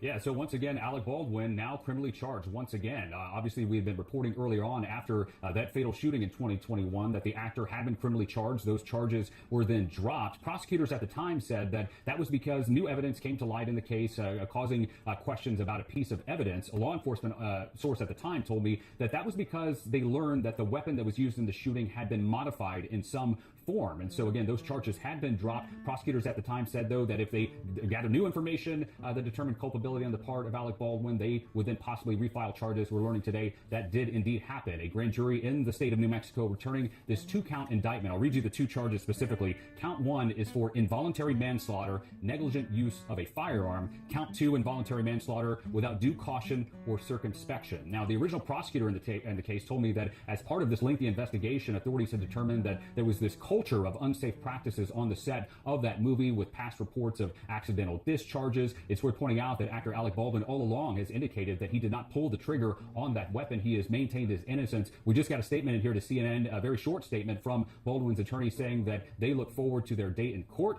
But again, the breaking news now, actor Alec Baldwin once again now criminally charged in the fatal shooting on the set of the movie Rust in 2021, which killed cinematographer Helena Hutchins. Well, these are stunning terms of events because, Brianna, we know that Alec Baldwin probably thought that this case was completely done once the other prosecutors who were assigned to the case dropped the charges against him. We know that he's gone public talking about the case. He has maintained his innocence. So now to be recharged with some of the same evidence and the same gun, the same issue that the prior prosecutors had with respect to the gun at issue, having been mishandled or somehow damaged by the FBI, it's going to be interesting to see how this new team of prosecutors are able to establish the evidence that will be necessary to get a conviction in this case, because you still have this gun that was somehow mishandled by the FBI, which is a central piece of evidence. The interesting part about this, to me, Ariva, is that officials have not been able to determine how the live ammunition found its way into that .45 caliber revolver it was manufactured by this Italian company that specializes in the kind of reproductions that are used on films like Rust. How does that potentially complicate the process of proving in court that Baldwin is guilty of 2 counts of involuntary manslaughter? It's going to be challenging, Boris, because the prosecutors will have to prove willful disregard. And you are right. Not only have the investigators or prosecutors not been able to determine how live bullets or live ammunition ended up in the gun, they don't even know how live ammunition ended up on the set. That's still a very unanswered question. They have not been able to, even though the armorer, who has also been charged, she's set to go to trial starting in February. Apparently, she has not provided any information to law enforcement about how that live ammunition arrived on that set. Look, we know that people should not be killed in the making of a movie. This was a tragedy that should have never happened. 2 people have been charged, and now with Alec Baldwin, a 3rd person being charged. Clearly, someone is responsible for the death of Miss Hutchins, but the investigation seems to have been so shoddy that it's not clear to me that anyone will be held criminally responsible. Yeah, Josh, how much can that endanger things when you have, at least in this kind of legal accounting here, so many people held accountable and it's really unclear which one should be? No, it's a great question. I posed this to prosecutors early on, and they said that they will conduct this investigation and hold accountable anyone that they believed was responsible. But it's worth pointing out, after those initial charges came out, we heard from numerous legal experts who were quite stunned, actually, saying that, we can understand charging someone who, was responsible for a live round being in that gun, but there's just been this question about an actor, someone who was told on set, allegedly by one of the prop masters, that this weapon was, quote, cold, that it did not have any type of ammunition in it. That person then handed it to Alec Baldwin. And so this is going to be, I think, a central part of Alec Baldwin's defense. 2 parts. First, should an actor be responsible for then checking the gun and then knowing the difference between a live round of ammunition and a so-called dummy round? We know that there was a live round of ammunition in there ultimately. There's also the question about the integrity of the gun itself. As Ariba was just talking about, whenever the FBI was brought in to conduct an analysis of this gun, they did multiple tests on the weapon. The central question there was, could this gun go off if Alec Baldwin did not pull the trigger? Of course, he has claimed all along that he did not pull the trigger. What the FBI determined through their testing is that gun could not have fired unless someone actually pulled the trigger. Now, as Ariva mentioned, the gun did get destroyed during the course of that testing. I read through this lengthy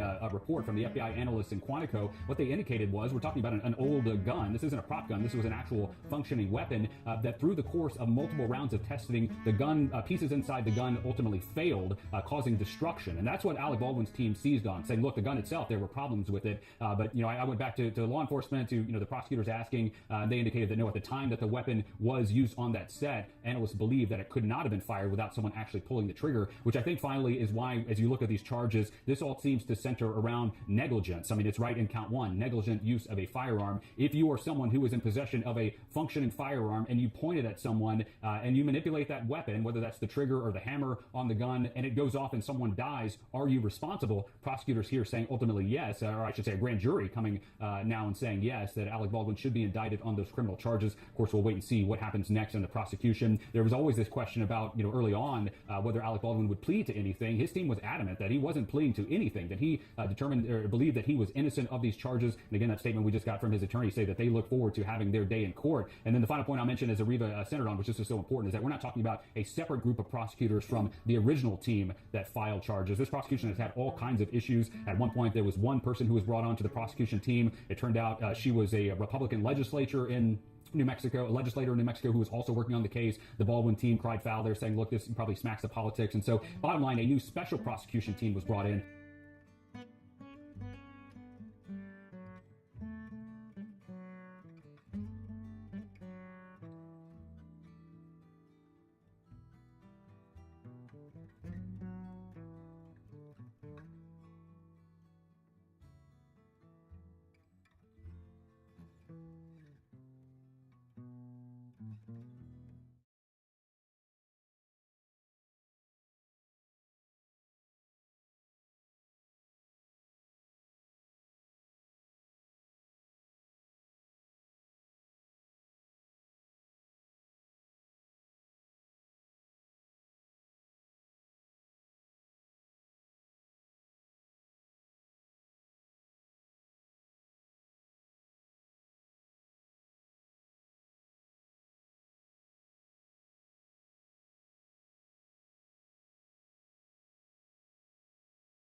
Call your first witness.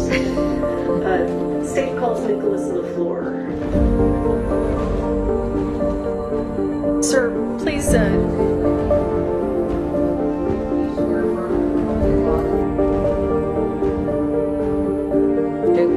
All right, have a seat talking to the microphone. Sure. Rules involved. I'm sorry? With regard to the invocation of the rule, our case agent is in the room. We just wanted to put that on the record. The prosecutor indicated that they'd be calling the case agent early in the case, so given that, I did not continue my objection that I had earlier to her being present. Thank you. Case agents allowed in.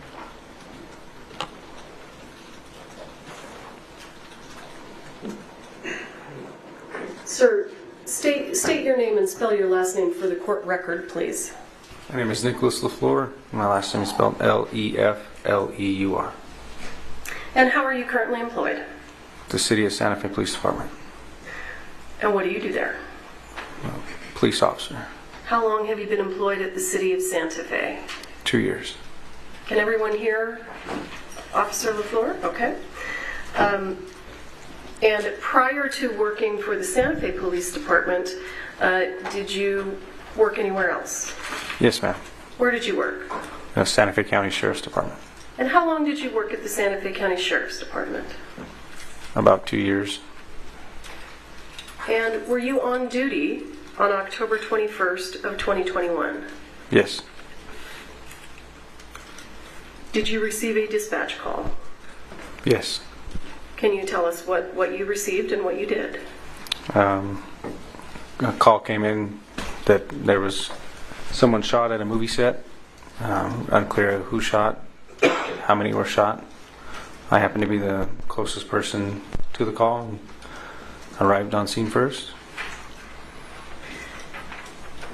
So when you arrived on scene, when you say first, were there other law enforcement officers there? No, not at the time when I got there. Were there any other first responders present? There was some fire personnel and what they called a scene medic for the movie set, I guess. You said a scene medic? Yeah. Okay. So when you, let me ask you, when you receive a call for a shooting, what's your primary concern? Priority life. And what do you mean when you say priority life? Make sure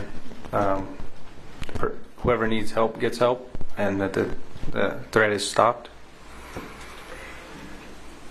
And when you arrived on the scene, and where was it? Bonanza Creek movie set, I guess. It's quite a ways off the interstate. Okay. And what county and state is that in? Santa Fe County, state of Mexico. Okay. So when you arrived there, give us an idea of what you saw. What was going on? It was a big, old, like cowboy western themed, like city or a town. There's a bunch of people running everywhere, bunch of cars, bunch of people pointing. When I got there, people were pointing towards a church, and I got out. I attempted to grab my medical bag and went in and saw. Hang on, I'm gonna stop you there. Approximately how many people were there on scene? I don't have the direct number, but there was more than 100 people. Have you ever been called to a shooting where there were 100 people already on scene? No. Did that present any specific challenges for you? Yes. Explain to us what those challenges were. Just there's a lot of moving parts. Just got to take it one piece at a time. See who's hurt. Make sure that one, that nobody's continually getting hurt, and then two, the person who's hurt, medical attention is being given to them, and then go from there. Okay.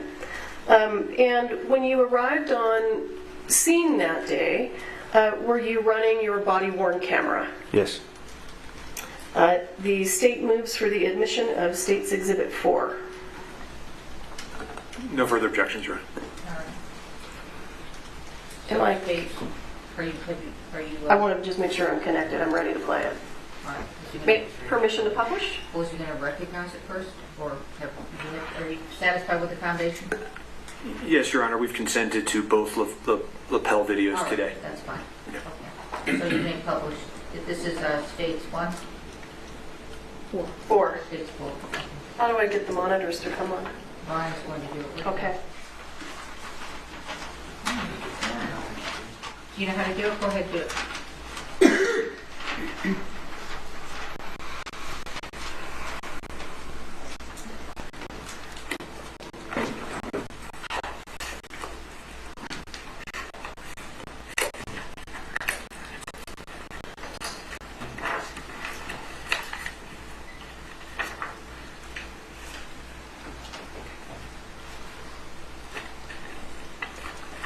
All right.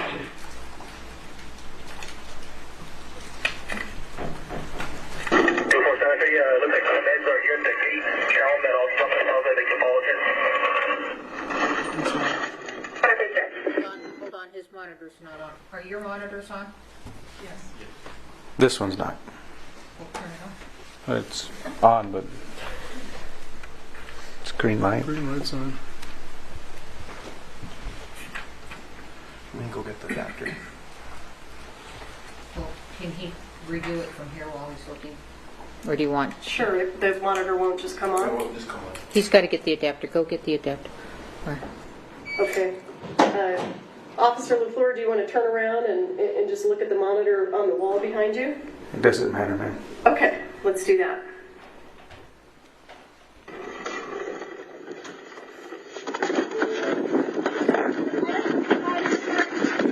Yeah, I'm trying to get it out. Stupid new truck. Are we inside with the BBMs? Officer LaFleur, tell us what's going on in the video right now. I'm looking for my other medic bag. I handed the individual a trauma pack for shooting, and I'm attempting to open one of the storage boxes in the back of the truck. Who was the individual that you handed something to? I believe it was a fire personnel that I followed in, a volunteer firefighter maybe. And I thought I heard the word, is it BVM? It's for CPR. It's a bag valve mask. Bag valve mask. BVM. Okay, thank you.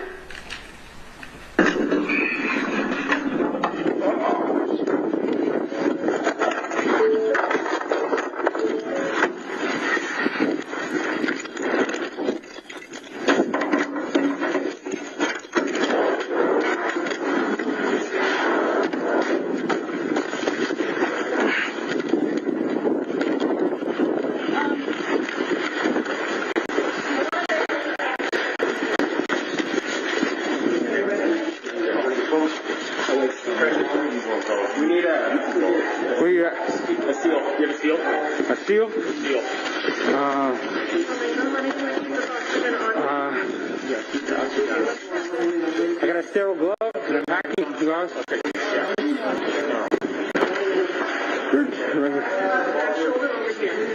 Are you going to look over there? Yep. Yeah. My hand is on it. Talking? Where's that? Right shoulder. Oh, we're going to get you up in the Who she shot at? She came in here and went across her chest. And came out the back and went into the head. You want air flight? Yeah, we got one in route. Okay. And what are you talking about there when you say air flight? Helicopter that's designed to transport people that need advanced treatment faster than an ambulance. It's a helicopter that air paramedics basically. Did you call for the helicopter, or did someone else do that? Do you know? That individual said that they had already called one, but I called one for as well. You called also? Yes, ma'am. And why did you feel that it was necessary to have a helicopter arrive? Someone who was shot across the chest. We're quite a ways out for an ambulance in reference to where the hospital is. So. And when you say you were quite a ways out, how far away is Bonanza Creek? From a hospital? Sure. Running lights and sirens, I don't know, 15, 20 minutes or more. Okay.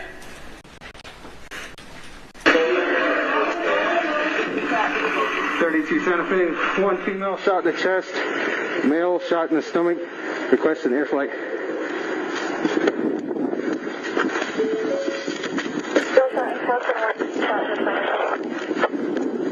Requesting air flight. I heard you there say male shot in the stomach. Is that what you said? I'm not sure. I didn't really hear it. Well, as you sit here today, do you recall where the other person was shot? Somewhere in the chest. Okay.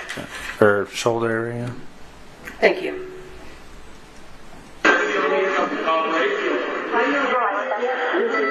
GPS? GPS forward. It's okay. I got you right here. 2432, how many people yell out there? 32, I got just Santa Fe medics.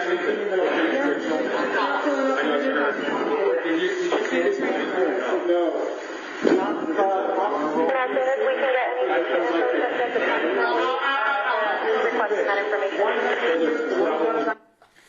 In your video, sir, can you identify who the set medic is? It's a little blurry, but I believe it's this lady right. The one that's bent over with their blondish brown hair. Is the monitor working now? Yeah. No, this is Joe. Come on, Joe.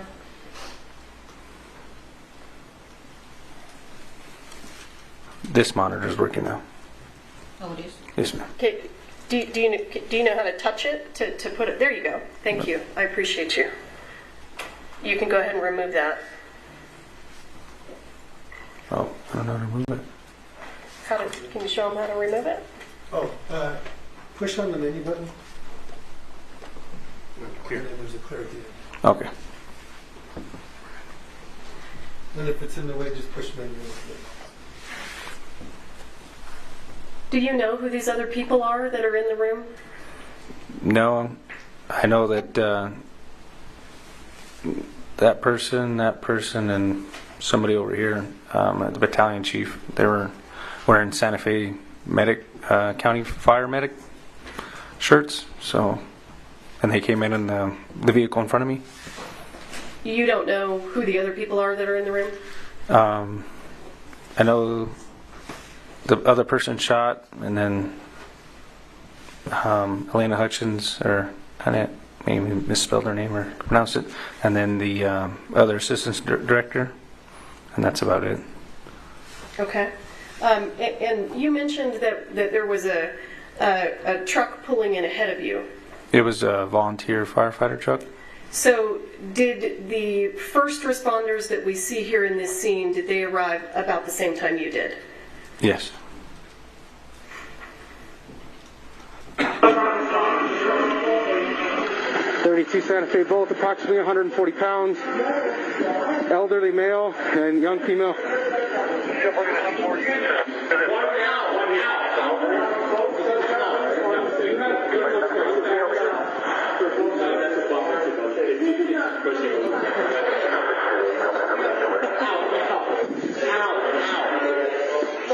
What do you need me? No.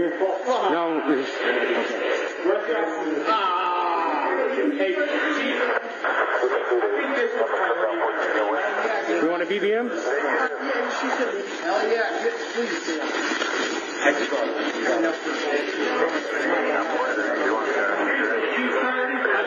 He's good. He's got a broken shoulder.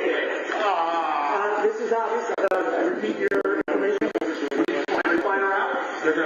Yeah, she'll be there.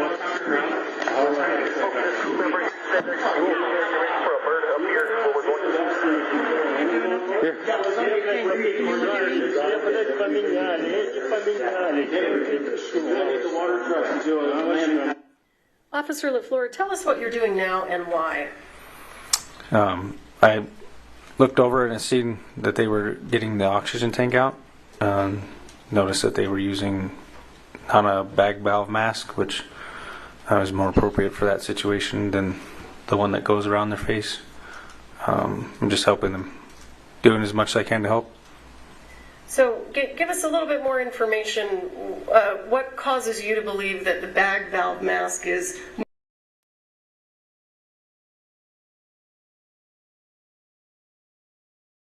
If the oxygen were run out or they had to use manual breaths, they could use the bag.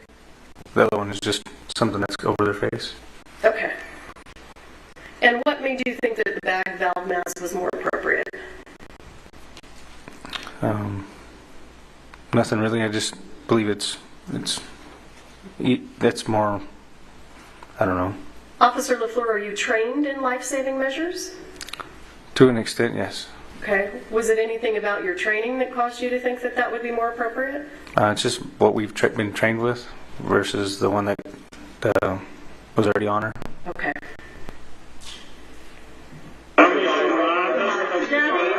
Gabby, can you just make sure nobody else comes in? Yeah, we got here. Do you have ears, ma'am? Do you have stethoscope? Yes, they're in that bag. Right there at the top. Purple? Nope, at the top.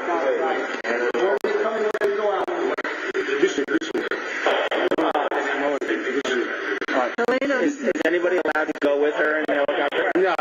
Helena, deep breath. Deep breath, Helena. There you go. Deep breath. Deep breath, Helena. Deep breath. Be okay. Good girl. There you go. Good girl.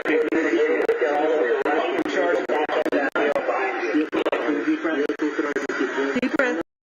大人としての責任と義務、そしてその延長線上にあったあなた。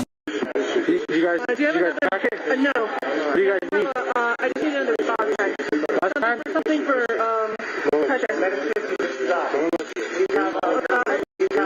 I think a big one. This one? This one too. This one? No. App pad. Do you have an app pad?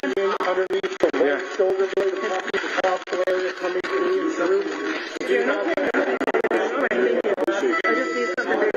You got a stretcher? Not me here, no. Okay. Let me help you get the stretcher.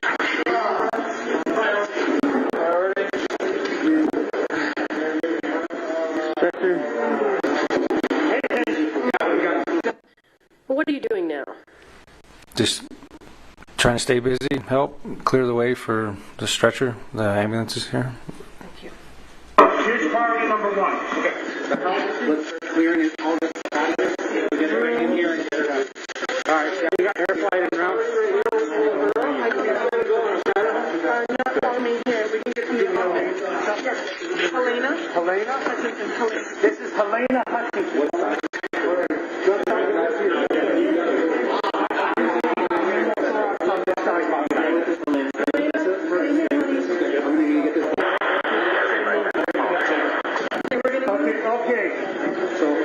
I got the air. Thank you. Get all that out. I'm not behind you guys. All right, see what you're looking at. So we're going to need to get her going right away. Officer LaFleur, have additional first responders now arrived? Yes. Can you give us an idea of who's on set assisting now? So it looks like more paramedics have arrived, and Lieutenant Benavides is right there. Okay, and do you mean this gentleman here? Yes, ma'am. That my cursor's on? And who was Lieutenant Benavides?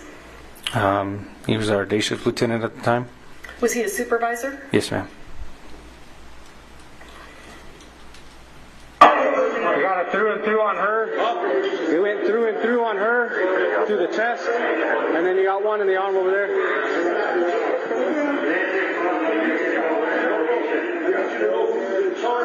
Everybody stops what they're doing right now. This is a crime scene. Okay, everybody stop.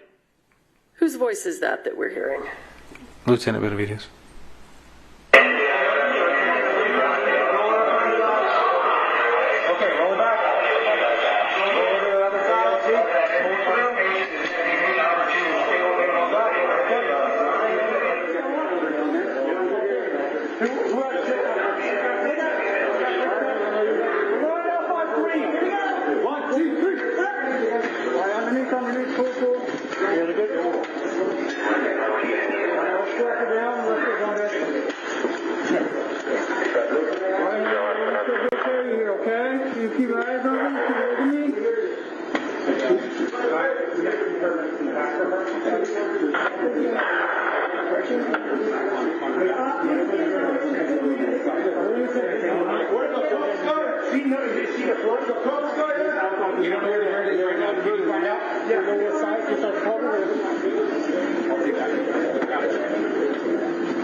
Alright, we got some stairs, guys.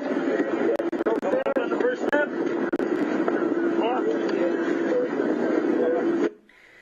So what is your understanding about where Ms. Hutchins is being taken now? Into the back of the ambulance. And can you explain why is she going into the back of an ambulance rather than the helicopter? The helicopter hasn't arrived yet, and my understanding is that they have additional medicines and equipment and measures they can take inside of an ambulance. All right, thank you.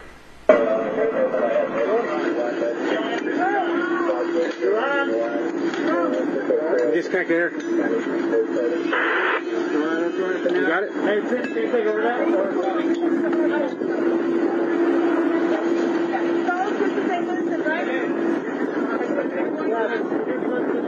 You guys want to see Vincent?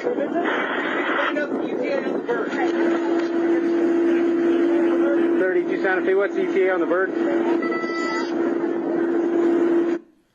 What did you just say? I asked the ETA on the helicopter. And who are you speaking to? Santa Fe Dispatch. Do you recall how they responded? It's been a minute since I watched this video, so. All right.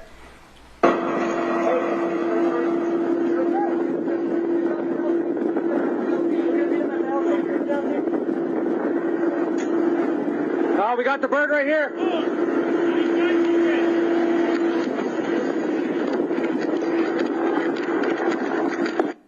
Is the helicopter now arriving? Yes, ma'am. What are you doing now? Appears I'm grabbing crime scene tape. Why are you grabbing crime scene tape?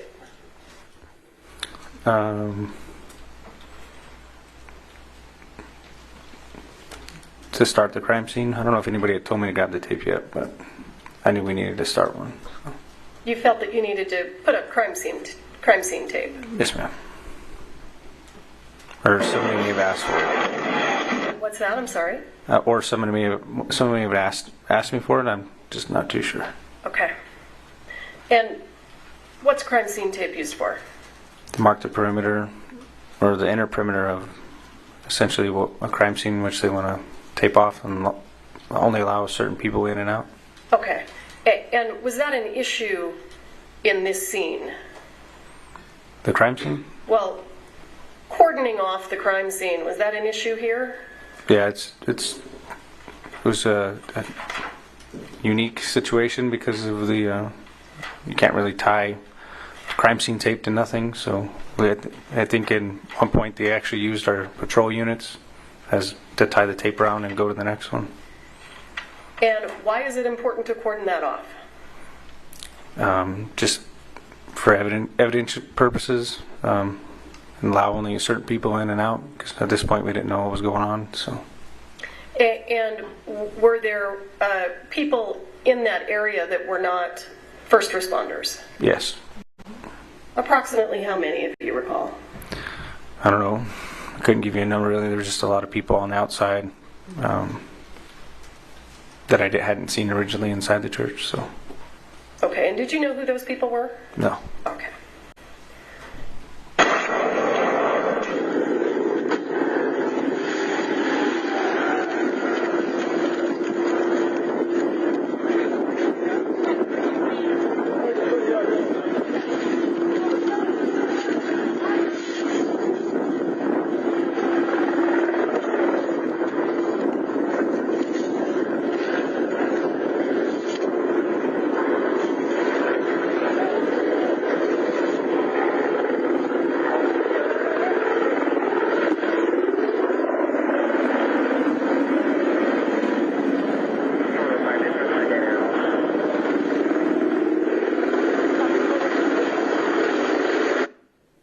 Do you see this person here in the gray shirt? Yes, ma'am. Was that a first responder? No. So when the crime scene tape goes up, what happens to that person? I can't recall. I haven't watched the video yet. Hypothetically, is that person allowed to stay inside the crime scene? No. Okay. Who are the people that are allowed to stay inside the tape? Medical and for first responders. Okay.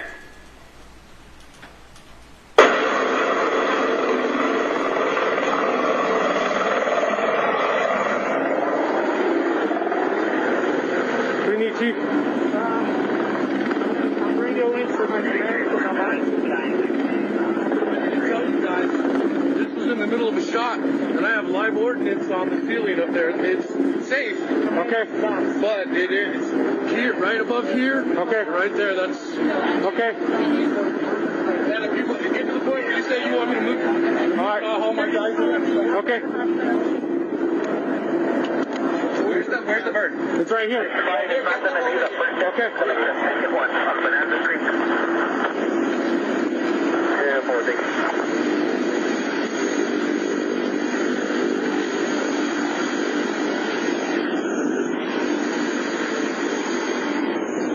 What are you doing now? I talked with the paramedics inside the ambulance, and they asked me where the helicopter was. I told them it was landing, and he asked them to bring the paramedics to them. So you're bringing the paramedic from the helicopter to the ambulance? Yes. All right.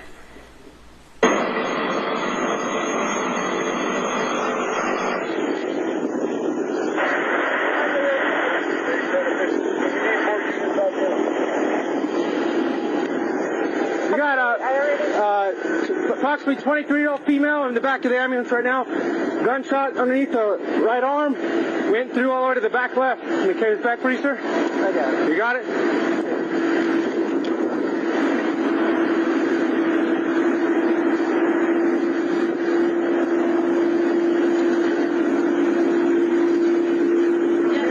This one's priority. Hey guys.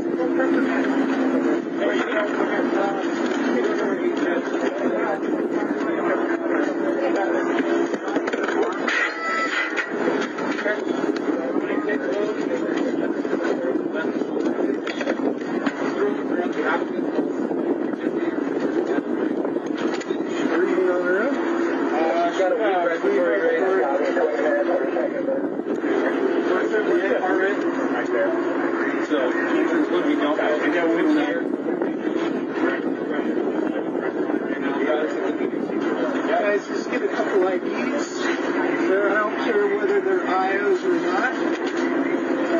Here, grab the IOs up, man. Can you open your eyes for me? Yep, there.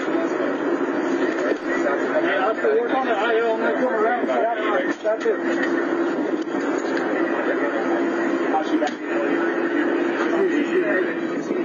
If I could just have you guys just step over there for us, okay? Can I have you guys get over there for us? We're going to have to gather everybody up, get everybody's names, everybody who's on scene, okay?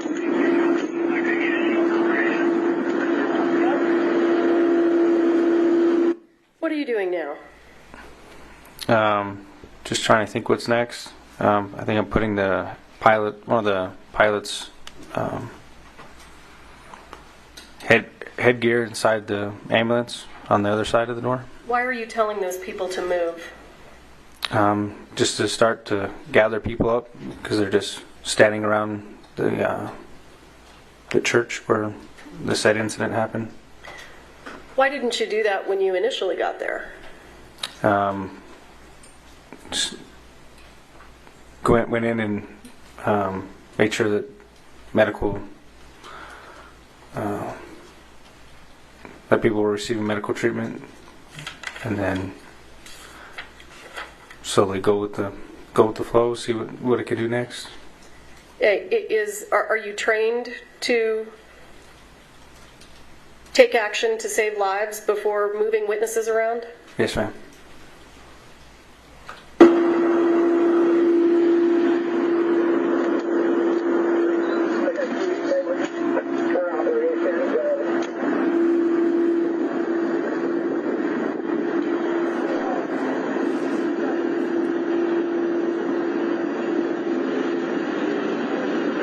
How's it going, sir?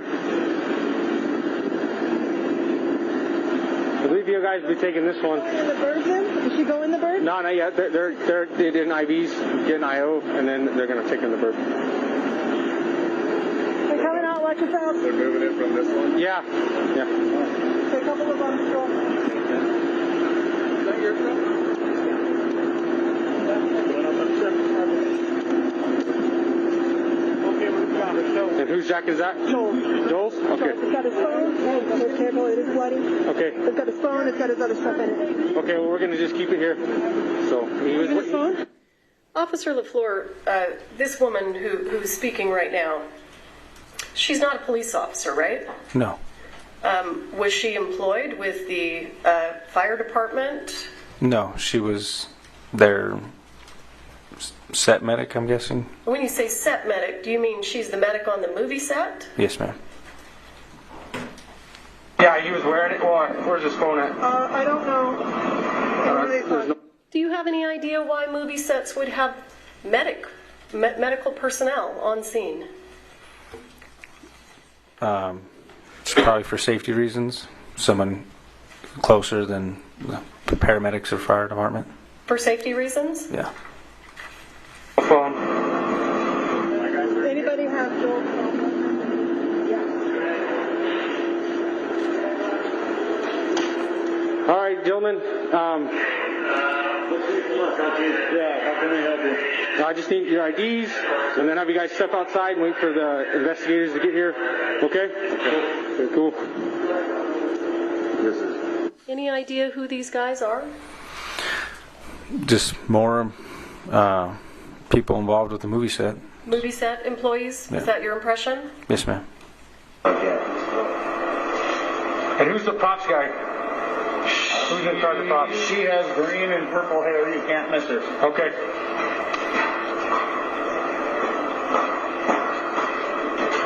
I was here when it happened. You were here when it happened? Yes, sir. Who else was here when it happened? My dad was Serge. The camera operator. It's in his front pocket. How many people you think were in here when it happened? 3, maybe 4. 4? Maybe. Okay. So 2 more other than you two? Reed, as soon as I see him, he Reed, camera operator. Reed, yes, sir. Okay, who else? Reed Russell was here. Alec Baldwin Baldwin was the actor on set that pulled the trigger? Alec Baldwin? Yes, sir. Have a unit. Where's he at? We got one. Yeah, you'll help me find him? Yes, sir. Right there on the cell phone with the cowboy hat. Okay.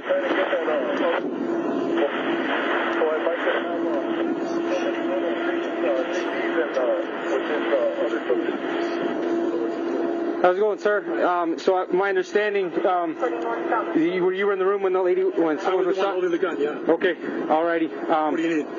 Well, I know your name, so Pursuant to the stipulation, I'm going to go ahead and jump ahead. Very good. I want to make sure this is the right part. Okay.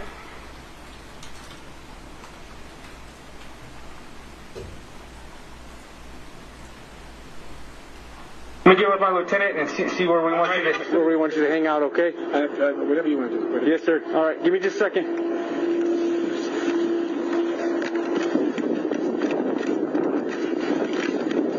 LT. So apparently I was not given the appropriate redaction.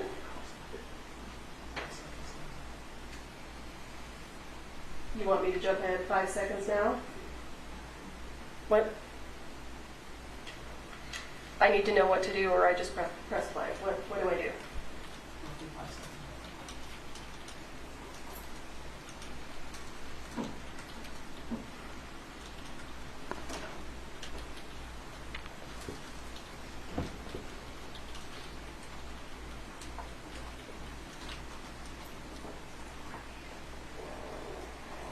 You want to pull the trigger? Do you want me to have him sit tight or? Yeah, you're going to have to sit tight. Sit tight in the unit? I have the armor in here. This is all their stuff. I have the gun used is in there. And I got the two people that were in the room. Okay. You want me to have Alec Baldwin take a seat in the back of my unit or? No, we know where he's at. We know who he is. Yeah. We just need to say, is he in a trailer? No, he's right there in the gray and black. Okay. All right. So try to keep him away from everybody. Okay. Have him talk to anybody. Okay. I can just have him sit. I can sit with him in my unit. That's fine. Okay. Okay. Officer LaFleur, at this point in time, what's your intention? I was going to go back to where Mr. Baldwin was and then escort him to my unit. When I got there, I realized my unit is over here being used as a post for the crime scene. So what did you do when you realized that? Just had him sit where he was and had everybody just hang out there. Started writing down people's names. Okay.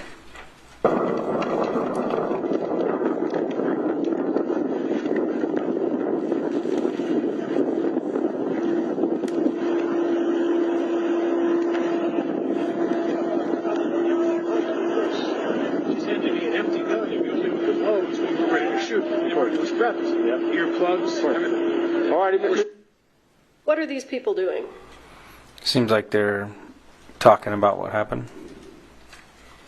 Now, as a law enforcement officer, is that something that concerns you? Yes. And why? Why does that concern you? They could be, one person could be telling them what they saw and mess up what they have to say what they saw. So it could essentially coerce testimony, I guess. People would say the same thing because the other person said it, rather than saying their own opinion, their own view of what they saw. Okay. Mr. Baldwin, who's the director on scene? The guy that was shot. The guy that was shot? Okay. Where is he now? I think he's in the ambulance. Do you guys have a production car? Or? There's an AD. Name is Dave. I'm waiting for you right now. Okay. I'm happy to stay right here and do everything that he's doing. Well, my lieutenant just wants you to stay away from everybody and not to talk to nobody. So I was. Wait right here. We can wait right here and have everybody step back, or we can wait in the back of a patrolling. But I prefer to not put you there. Okay. You want something? You want water or something now? I want to find props and get a cigarette. So, why did you let Mr. Baldwin sit there instead of putting him in some vehicle and separating him from the other witnesses? Like I said, my unit was clear across being used as a post, and just because I didn't know what we had right there, came to maintain cooperation with people involved. Well, it sounds like you gave him an option. You let him choose, is that right? Yeah, he wanted to stay right there, and I figured if I could keep him there, I didn't see a big problem with it until later on when people were talking and whatnot. And did you give Mr. Baldwin instructions about whether or not he could speak to people? I did tell him to stop talking. And did you give instructions to the other witnesses that were around? I didn't tell them, but I told them he had to sit there and not talk to nobody. Okay. I got it. What do you got? You got medium? Normal? Take it. Sure you don't want a cigar? Hands are shaking. Try cutting. Yes, sir. Right, I'm right there. The silver car is Alec's vehicle. You want to put him in there? Mr. Baldwin, is that your car? Yeah. We can wait in there.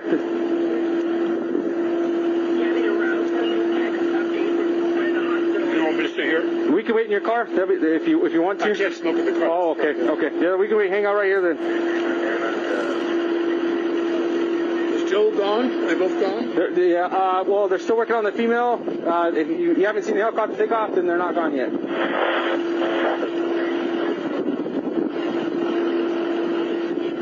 If you know, Officer LaFleur, why hadn't the helicopter taken off yet?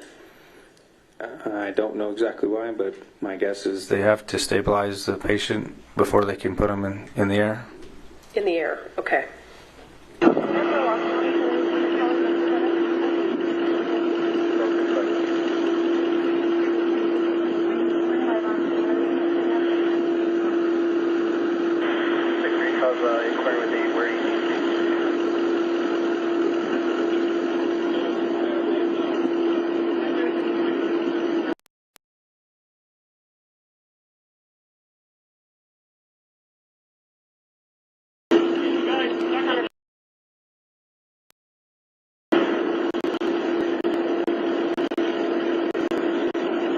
Why are you just standing there?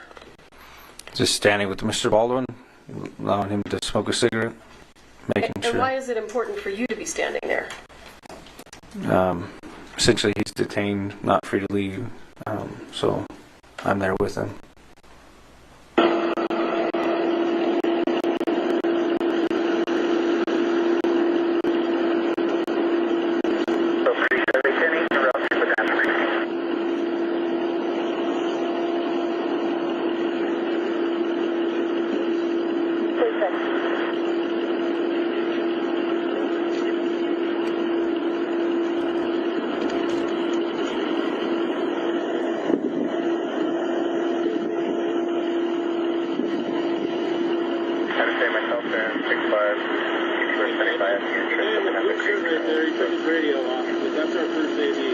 That one right there? That sheriff's car with the gray hair kind of in the shirt. Okay. Thanks, Dave. Hey, is there an officer over here by now with the electric truck?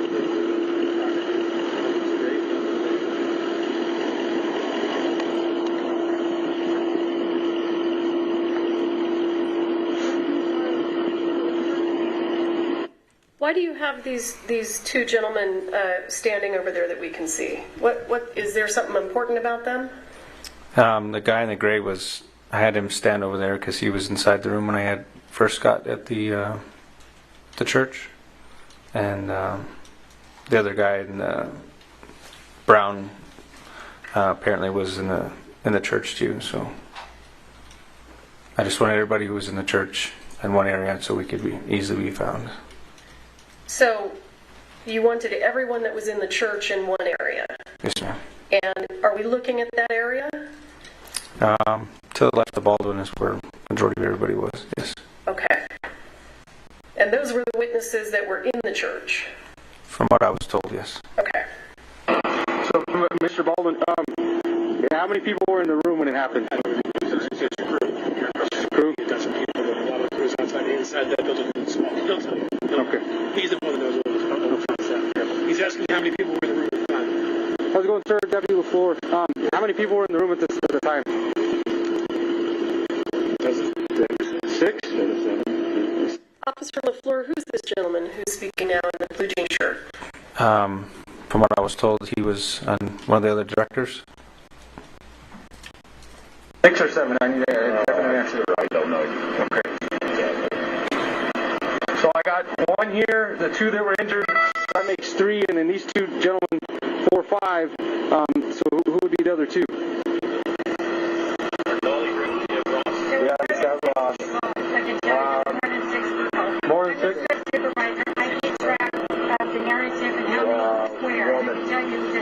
Okay. Were you in the room? I was at the door.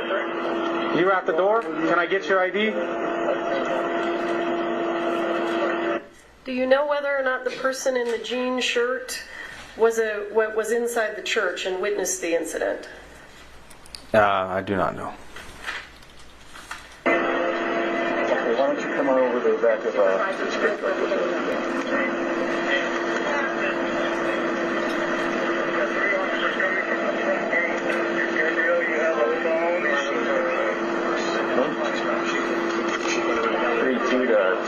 I have 380 for concussion center.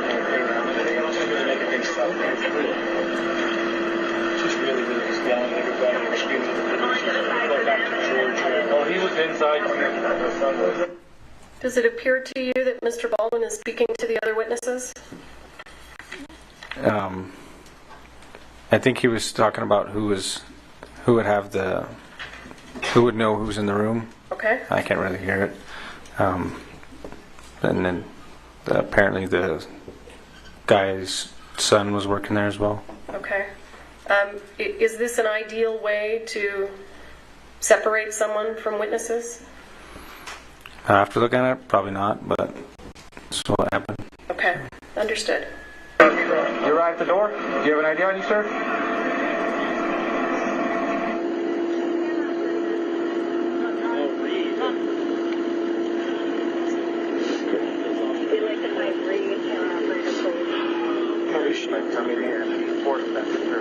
As of right now, her status is questionable. That's why we called the air light. Where were you at, sir? I was right behind him. Right behind him? Okay. Yeah, I was right behind him right when it happened. All right. So just have you guys hang out for me right here. We'll get someone to get your statement in just a second, okay? And then they cleared the gun outside after his request, and I witnessed them clear it and saw the bullets. Okay. So the one that was missing, the one that fired, we don't know, but all the other ones were proper. They had loads. Officer LaFleur, does it seem to you right now that they're talking about the incident? It seems like they're talking about the gun that was used in the incident. All right. They were load blanks. They had loads. They told me. Well, they didn't know. They were supposed to do their shake test before they put the gun in the load. Officer, do you know what this conversation is about that we're watching right here? Something about a shake test. I don't know. Maybe the rounds, dummy rounds, maybe. Okay. I'm not too entirely sure. Do you agree with me that, well, was Mr. Baldwin supposed to be talking about the incident? No, ma'am. Does he appear to be doing it anyway? Yes, ma'am. See, we're rehearsing, you give me the empty gun. You know, you give me the low, it's hot, so we're ready to shoot. So we put the earplugs in. No, I'm not worried about her. Yeah, well, me as well, but it's just a choice. She's stable now, I think. But, you know, hit her with both of them took it on the shoulder. Hers came out the other shoulder, which is why it's not low. His, the shoulder blade stopped it. So, shattered.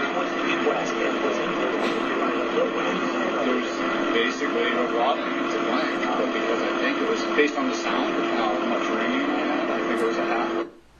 Officer, are they still talking about the incident? Yes, ma'am.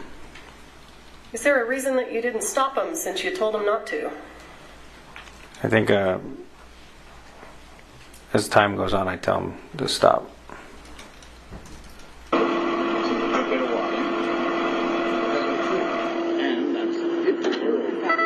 Okay. Who knows what else is in the room? My other hand. You were in the room? Effects crew. Okay. Can you get your ID, sir? That's what I said. I think there was more than 6 or 7 guys. I think it was about 8. You see this gentleman over here on the left? Yes, ma'am. Any reason to believe he was inside the room at the time? I'm not sure at this point.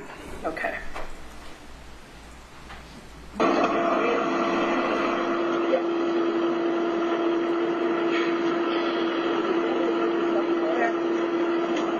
Were you in the room too, ma'am? Yes. Okay.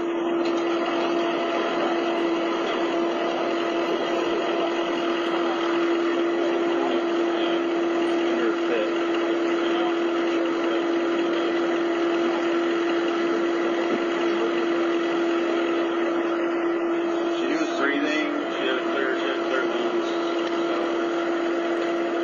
And that means enough for me.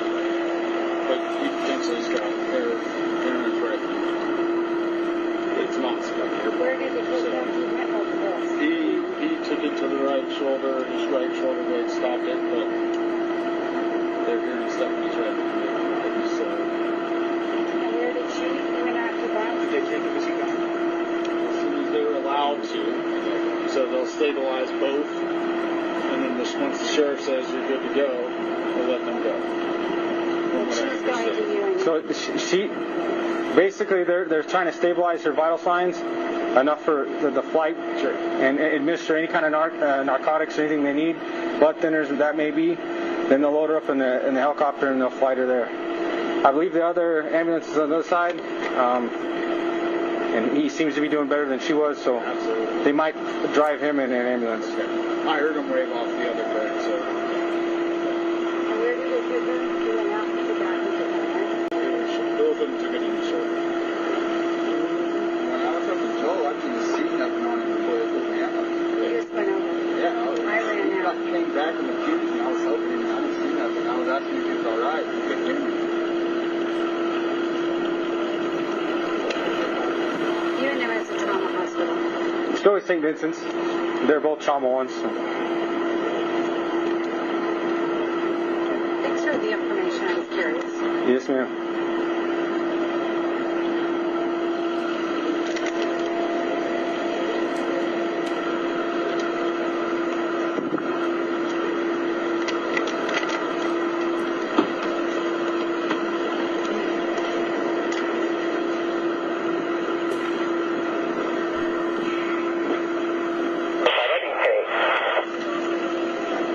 I'll just put the ring on my wife. Yeah, no problem. I got more out.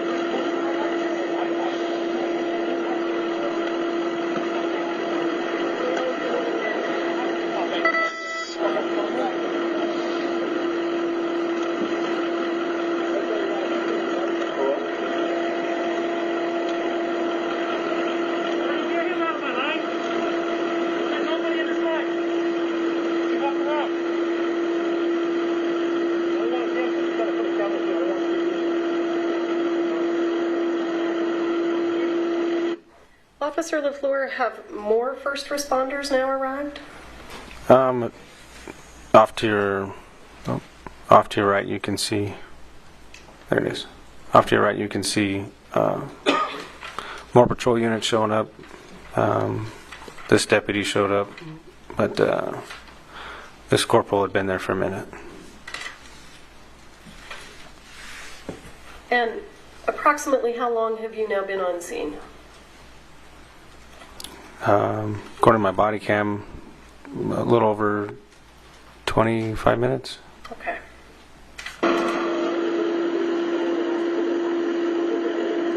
Hey, Corporal. I got 7 people there in the room when it happened, all their IDs. So. Okay. Just get it all brought down. I'm not sure what the CID come out for this. It's okay. At that point in time, what was your understanding of how many people were in the room and witnessed it? I believe I said 7. Okay. Do you know whether or not that turned out to be true? I think there was actually more. I wrote all the people who said that they were in the room in my report. Okay. Hey, sir. Okay. And I'm just hanging out with him because, he's the one who pulled the triggers. Okay. Yeah, he tried it. Sorry, I was trying to set things up a while ago and do what you're going to do. Whatever you're going to do.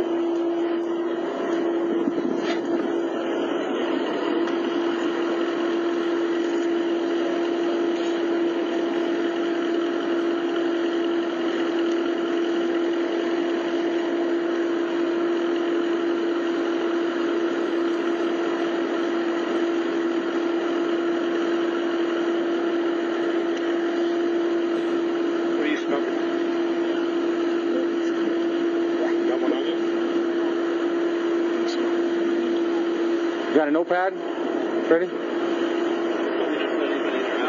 right. Do you have a notepad? Officer LaFleur, at this point in time, I know he's no longer in the frame, but the gentleman in the blue denim shirt, do you know whether or not he was in the room at the time? I don't recall if he was in the room or not. Okay. I know there was some director or whatnot there. Okay. I don't have mine either. Yeah. So I start. Yeah, I know. It came off when I was trying to pack wounds. Yeah. Okay.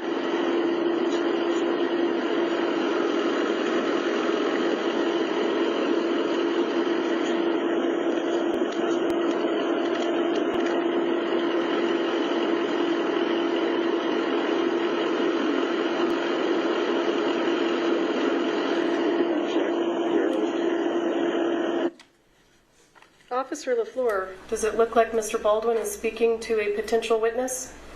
He just looks like he's talking to the guy who says his name is one of the directors, yes. Okay. Is that what you had in mind when you asked Mr. Baldwin not to speak to anyone? No. Do you know what they're talking about? I couldn't hear what they were talking about. I did hear him ask him what cigarettes he was smoking and if he could have one. So.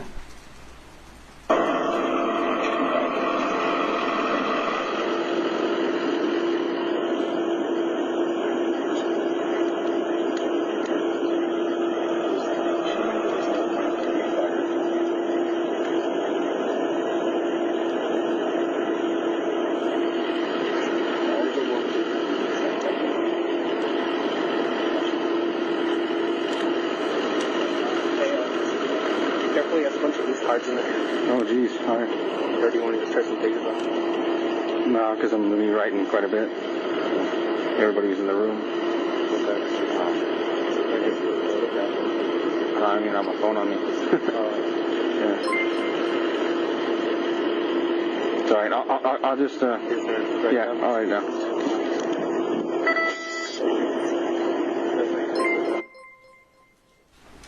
Do you see the gentleman in the denim shirt gesturing? You want me to back it up? Yeah, which one?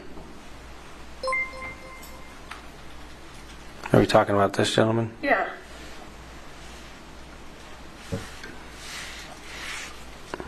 Do you know what he's gesturing? No, it looks like he picks up his hand. Now that you play it back, it looks like he's shaking his hand. And had you seen him do that previously? No, not until just now. I thought you testified earlier about a shake test. The gentleman was talking about a shake test. Okay.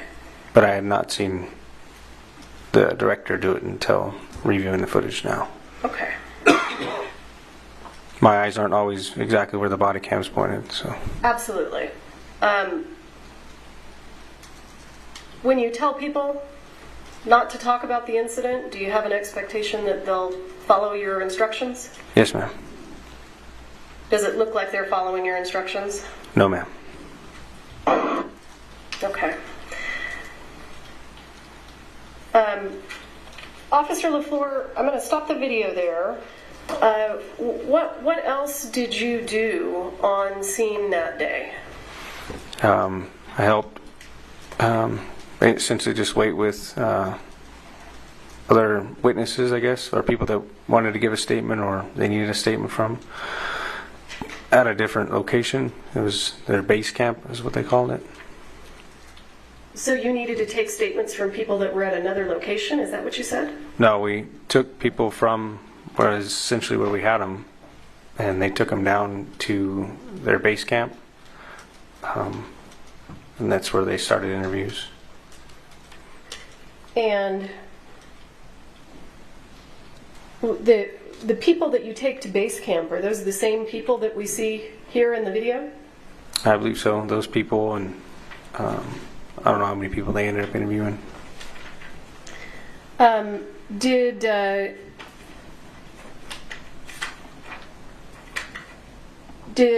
any point in time, did Mr. Baldwin tell you that he didn't pull the trigger of the gun? I believe he told me he was holding the gun. I believe in the beginning when I was leaving the church, one of the guys said that Baldwin had pulled the trigger. So just off of what was told. And I know that this sounds ridiculous, but we have to follow some jurisdictional rules. Do you see Mr. Baldwin in this frame here? Yes, ma'am. Would you point him out, please? And do you see that same gentleman in the courtroom today? Yes, ma'am. And would you point him out, please? He's sitting in the middle with the glasses. Okay.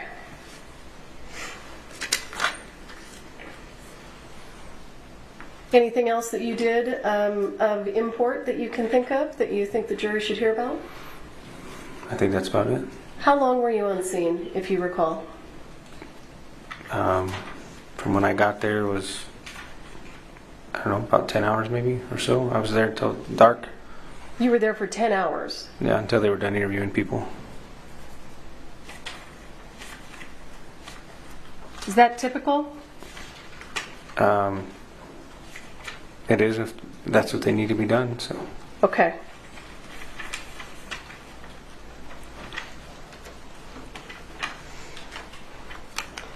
Your Honor, just for the record, we would ask that the record reflect that Officer LaFleur identified the defendant. Yes. Thank you. I'll pass the witness.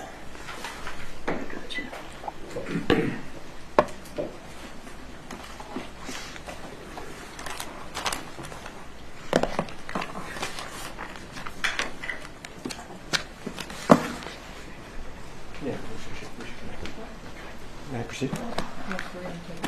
Sorry, Mr. Spiro. Oh, sorry. Get that out of your way. I may have to interrupt your prosecutor. It's always fine when the court interrupts me.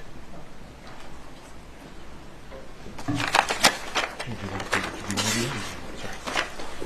Then may I proceed? Yes. Yeah. Thank you, sir. When you got to the scene, Mr. Baldwin walked up to you and said, I was holding a gun. He blurted it out, right? Yes. And in fact, he was very shocked, if you could picture Alec Baldwin in a pale state, very unsure of himself. You could say an actor out of character. Fair? Sure. Object to the former question. It is Mr. Spiro testifying in the question. We are not going to do these without this. May we approach?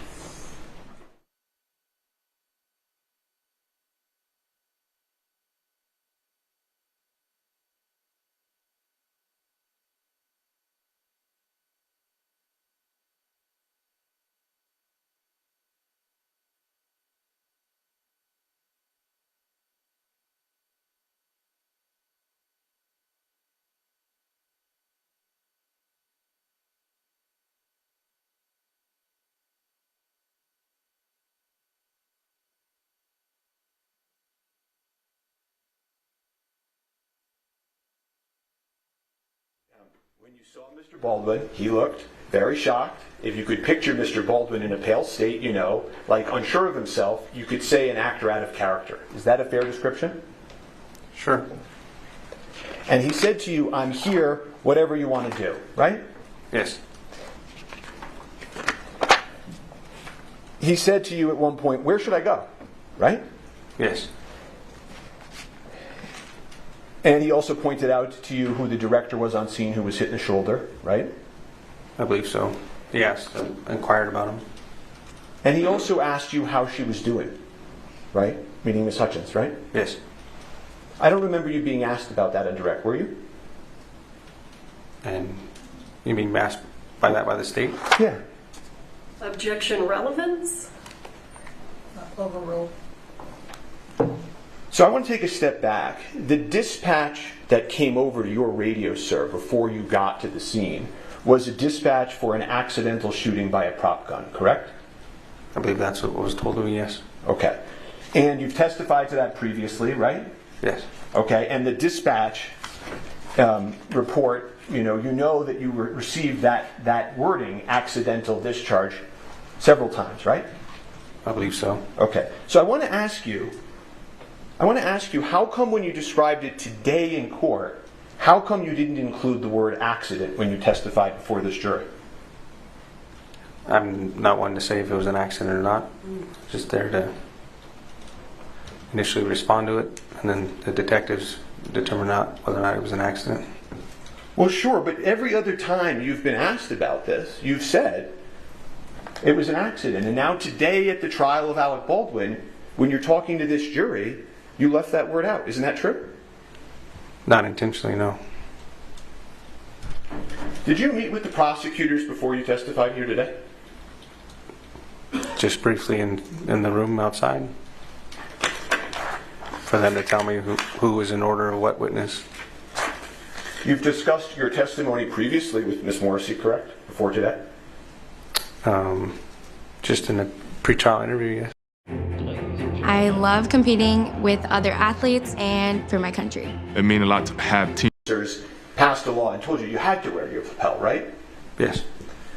And the way it works is it secures all of these statements, and when you're done wearing it for the day, you go back to the station, you log it in, and then it exists, right? Essentially, yeah, but it's more complex than that. It uploads on itself. Oh, it self-uploads so that it maintains itself? Yes. Okay. And you then talked a little bit about the securing of the scene, and you talked about crime scene tape going up, right? Yes. But as you just told this jury, at the time, you don't know whether this is an accident or not, right? Yes. It's not like a crime scene tape is some evidence of a crime, right? Whether it was an accident or a crime scene is still essential. And you've been very candid that you made some mistakes at the scene, right? Yes. And that you've learned since then about some of these mistakes, right? Yes. You've said hindsight's 20/20, right? Yes. And you can Monday morning quarterback decisions, but you made them in the field, right? Yes. Okay. And you've said that based on your training and experience, you know that if witnesses are left to speak to each other, they can taint each other's memories, right? Yes. And sometimes that's incidental and accidental, right? Yes. And sometimes it's purposeful, right? Depends on who's there, yes. Well, if you were with somebody and somebody was talking to you about the 911 call, right? And they kept saying to you over and over, it wasn't an accident, it wasn't an accident. And then you testify and you leave out the word accident. That could be an example of taint, couldn't it? Sure. And also, non-witnesses can taint people's memories too. You agree with me? I guess. Well, at one point in your testimony previously, you had said that there was a lawyer on the scene that was talking to some of the people that were on the scene. I believe so, yeah. Okay. And if that lawyer told somebody on the scene, I think your understanding is that could have tainted their view of their memory, right?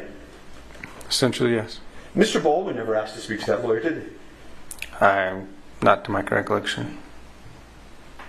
And then you went on and you said,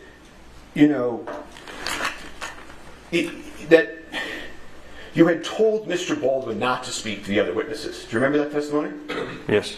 And I think you were asked approximately 5 times why Mr. Baldwin was disobeying your orders. Do you remember that testimony? Yes. Okay. But in the lapel video that we just saw, you're not going up to Mr. Baldwin or these witnesses going, get out of here. Get out of here. I'm an officer. You got to separate. You don't do that, right? Nope. And also in that video, you can see a lot of these people are coming over to Mr. Baldwin, right? Yes. One of them comes over and shakes his hand, right? Yes. Okay, have you ever seen that in all of your experience? Somebody commit a homicide, and everybody and all the witnesses are on the scene, circling around the person, shaking his hand and talking to him about what happened. Have you ever seen that in your entire career? No. And then you went on to say, well, you didn't put him in the cruiser. You didn't put him in the cruiser because your cruiser was being used. Was I guess the reason that you gave? Was that? Did I understand that right? My patrol unit was being actively used as a post on the other side of the field for a crime scene. When you say a post, you mean like it goes somewhere else and you put the tape around it? Is that? The side mirror was wrapped around with crime scene tape. Uh-huh.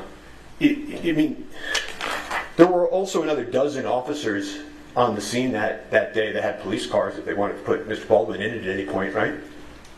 Yep. Okay. And in fact, Mr. Baldwin later on drives himself to the precinct and goes and speaks to the police, right? I'm not too sure how he got there, but he did get there. Well, he wasn't under arrest, right? Not to my knowledge, no. And so you use this word detained. When Miss Morrissey asked you, were you detaining Mr. Baldwin? Do you remember that question? Yes. Isn't it true that even today, years later, no police officer has ever arrested Mr. Baldwin or detained him in a police car? True? I don't know.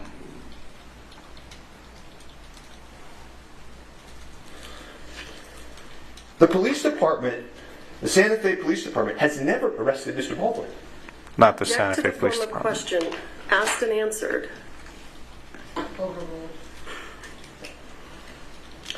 And one of the things that you do as an officer on the scene is you observe demeanor, right? Yes.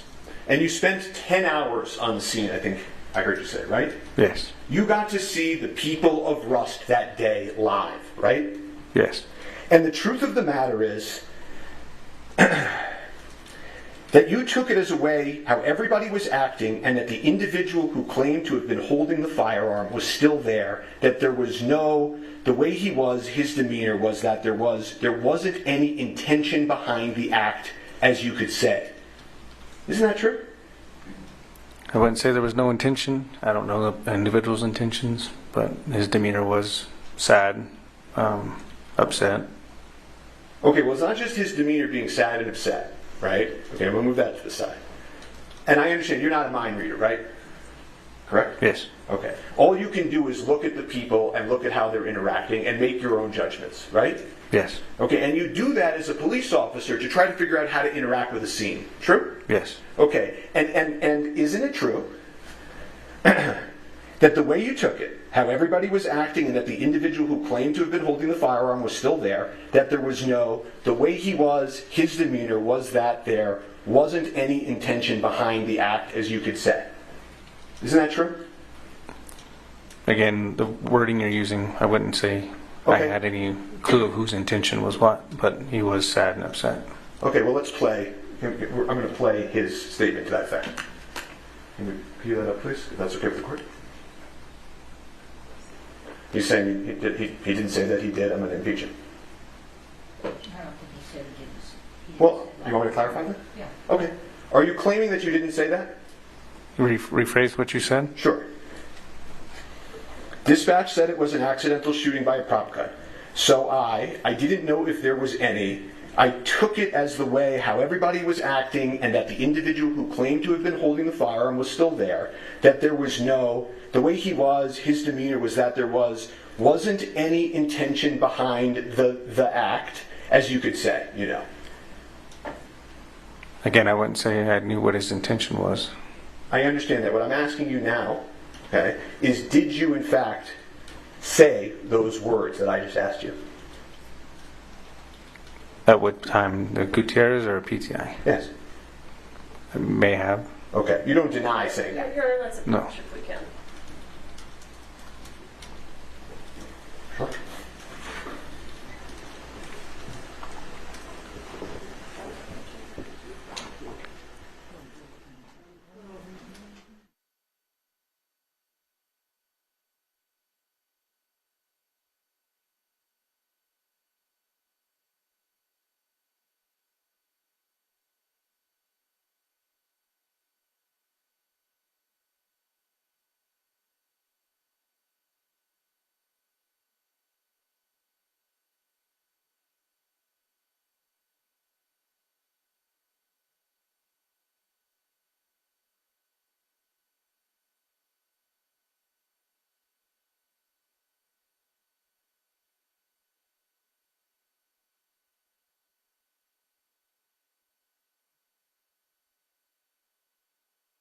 One more time, I'm just going to ask you, did you say that statement that I read?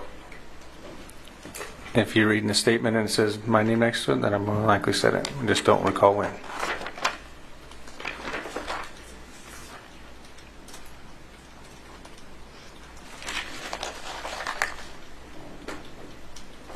And one of the other things that happened that day that I don't think we've talked about is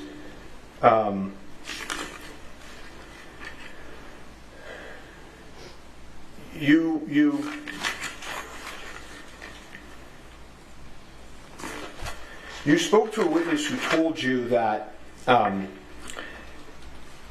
woman named Sarah was crying and shaking and going through the bullets and saying, I don't know how it got in there. Objection, hearsay. I'm asking the witness if he had that information. He's making the statement, the hearsay statement is coming in. Do you know whether anybody at the scene was, before you got there, shaking and going through the bullets and saying, I don't know how it got in there? I don't know. Okay. If we could refresh the witness with his lapel, and I would ask that can I put it up on just his screen? Okay. I don't think you can do that. I would object because that's not proper refreshment. We don't refresh in front of the jurors. That's my objection. What do you mean? Well, if we're refreshing... You know what? We're going to take a lunch break real quick, and we're going to be back at 1 o'clock, okay? Please don't talk among yourselves. We'll rise to the jury.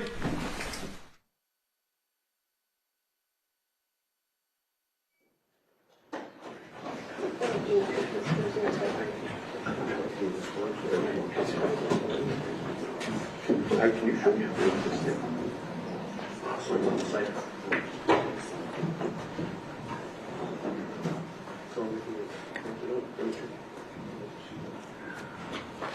All right, you're excused. You can move over. And this thing is a battery and counsel approach.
Hey there, everybody. Thank you so much for tuning in to watch our coverage of the Alec Baldwin trial. Look, you know, it's cases like this one that show you not only how scary the world can be, but also how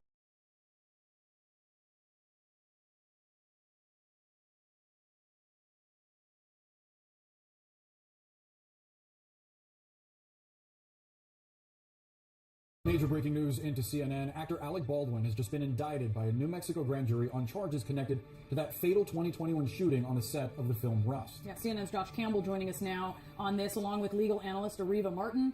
Josh, first to you. Tell us what we know here. Yeah, so once again, Alec Baldwin now criminally charged once again. Obviously, we had been reporting earlier on after that fatal shooting in 2021 that the actor had been criminally charged. Those charges were then dropped. Prosecutors at the time said that that was because new evidence came to light in the case, causing questions about a piece of evidence. A law enforcement source at the time told me that that was because they learned that the weapon that was used in the shooting had been modified in some form. And so, again, those charges had been dropped. Prosecutors at the time said, though, that if they gather new information that determined culpability on the part of Alec Baldwin, they would then possibly refile charges. We're learning today that did indeed happen. A grand jury in the state of New Mexico returning this 2-count indictment. I'll read you the 2 charges specifically. Count 1 is for involuntary manslaughter, negligent use of a firearm. Count 2, involuntary manslaughter without due caution or circumspection. Now, the original prosecutor in the case told me that as part of this lengthy investigation, authorities had determined that there was this culture of unsafe practices on the set of that movie with past reports of accidental discharges. It's worth pointing out that actor Alec Baldwin all along has indicated that he did not pull the trigger on that weapon. He has maintained his innocence. We just got a statement in here to CNN, a very short statement from Baldwin's attorney saying that they look forward to their date in court. But again, the breaking news now, actor Alec Baldwin once again now criminally charged in the fatal shooting on the set of the movie Rust in 2021, which killed cinematographer Helena Hutchins. Well, these are stunning terms of events because, Brianna, we know that Alec Baldwin probably thought that this case was completely done once the other prosecutors who were assigned to the case dropped the charges against him. We know that he's gone public talking about the case. He has maintained his innocence. So now to be recharged with some of the same evidence and the same gun, the same issue that the prior prosecutors had with respect to the gun at issue, having been mishandled or somehow damaged by the FBI, it's going to be interesting to see how this new team of prosecutors are able to establish the evidence that will be necessary to get a conviction in this case, because you still have this gun that was somehow mishandled by the FBI, which is a central piece of evidence. The interesting part about this, to me, Ariva, is that officials have not been able to determine how the live ammunition found its way into that .45 caliber revolver it was manufactured by this Italian company that specializes in the kind of reproductions that are used on films like Rust. How does that potentially complicate the process of proving in court that Baldwin is guilty of 2 counts of involuntary manslaughter? It's going to be challenging, Boris, because the prosecutors will have to prove willful disregard. And you are right. Not only have the investigators or prosecutors not been able to determine how live bullets or live ammunition ended up in the gun, they don't even know how live ammunition ended up on the set. That's still a very unanswered question. They have not been able to, even though the armorer, who has also been charged, she's set to go to trial starting in February. Apparently, she has not provided any information to law enforcement about how that live ammunition arrived on that set. Look, we know that people should not be killed in the making of a movie. This was a tragedy that should have never happened. 2 people have been charged, and now with Alec Baldwin, a 3rd person being charged. Clearly, someone is responsible for the death of Miss Hutchins. But the investigation seems to have been so shoddy that it's not clear to me that anyone will be held criminally responsible. Yeah, Josh, how much can that endanger things when you have, at least in this kind of legal accounting here, so many people held accountable and it's really unclear which one should be? No, it's a great question. I posed this to prosecutors early on, and they said that they will conduct this investigation and hold accountable anyone that they believed was responsible. But it's worth pointing out, after those initial charges came out, we heard from numerous legal experts who were quite stunned, actually, saying that, we can understand charging someone who, was responsible for a live round being in that gun. But there's just been this question about an actor, someone who was told on set, allegedly by one of the prop masters, that this weapon was, quote, cold, that it did not have any type of ammunition in it. That person then handed it to Alec Baldwin. And so this is going to be, I think, a central part of Alec Baldwin's defense. 2 parts. First, should an actor be responsible for then checking the gun and then knowing the difference between a live round of ammunition and a so-called dummy round? We know that there was a live round of ammunition in there ultimately. There's also the question about the integrity of the gun itself. As Ariva was just talking about, whenever the FBI was brought in to conduct an analysis of this gun, they did multiple tests on the weapon. The central question there was, could this gun go off if Alec Baldwin did not pull the trigger? Of course, he has claimed all along that he did not pull the trigger. What the FBI determined through their testing is that gun could not have fired unless someone actually pulled the trigger. Now, as Ariva mentioned, the gun did get destroyed during the course of that testing. I read through this lengthy report from the FBI analysts in Quantico. What they indicated was, we're talking about an old gun. This isn't a prop gun. This was an actual functioning weapon that through the course of multiple rounds of testing, the gun pieces inside the gun ultimately failed, causing destruction. And that's what Alec Baldwin's team seized on, saying, look, the gun itself itself, there were problems with it. But I went back to law enforcement, to the prosecutors asking.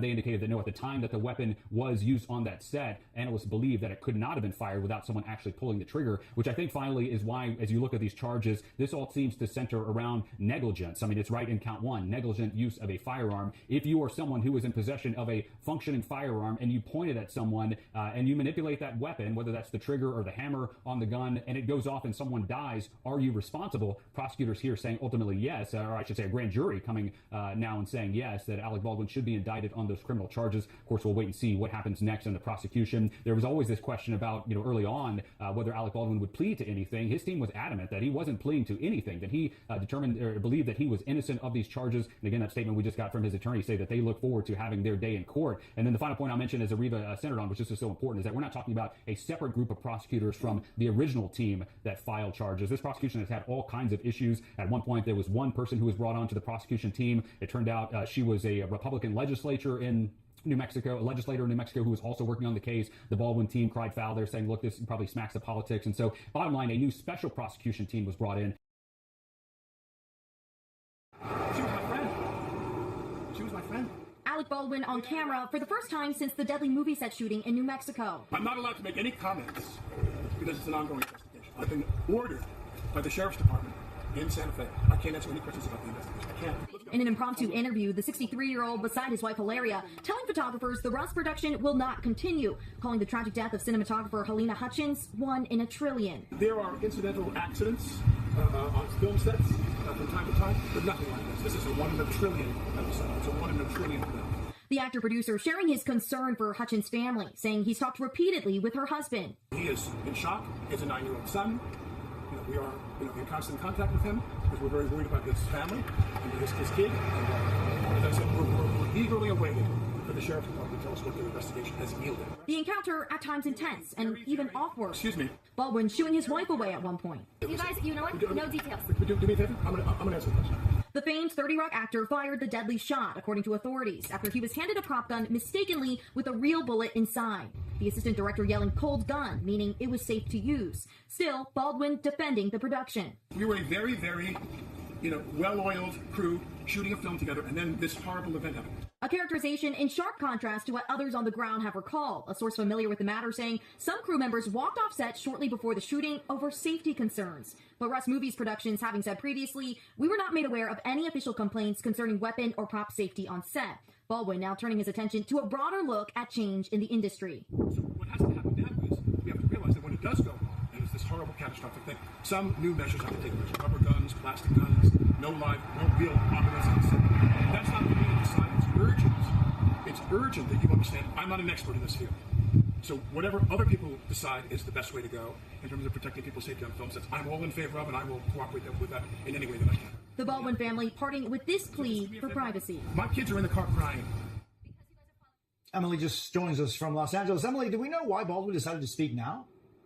Jose, several photographers have been staking out Baldwin in Vermont. The actor ultimately called them over and said he would talk in the hopes that they would then stop following him, his wife, and their children.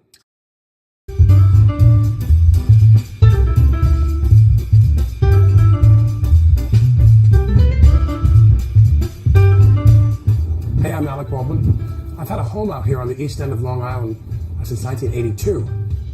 When I was younger, we'd come out here and we'd sleep all morning and lay on the beach all day. When you're young, this place is the best. My first house was here on Bluff Road in Amagansett, a house I rented for 5 years, and then after that, I decided to buy my own place. I bought my first house here on Old Montauk Highway, around the corner from Atlantic Avenue Beach. I had this little cottage over here for about 7 or 8 years, and then I decided I wanted something bigger, so I bought my house over on Town Lane. I bought this house back in 1995. I put this addition on the eastern side of the property in 1996, and my wife Ilaria and I built this addition on the western side of the property in 2014. We've got about 10,000 square feet here. I fell in love with this place the moment I came here because this is the main family home of the former Potter farm, the Potter family. You just can't get this out here anymore. You can't buy big pieces of land, especially in Amagansett, that I know of. And I've always loved it here. We've got all this open land here in reserve.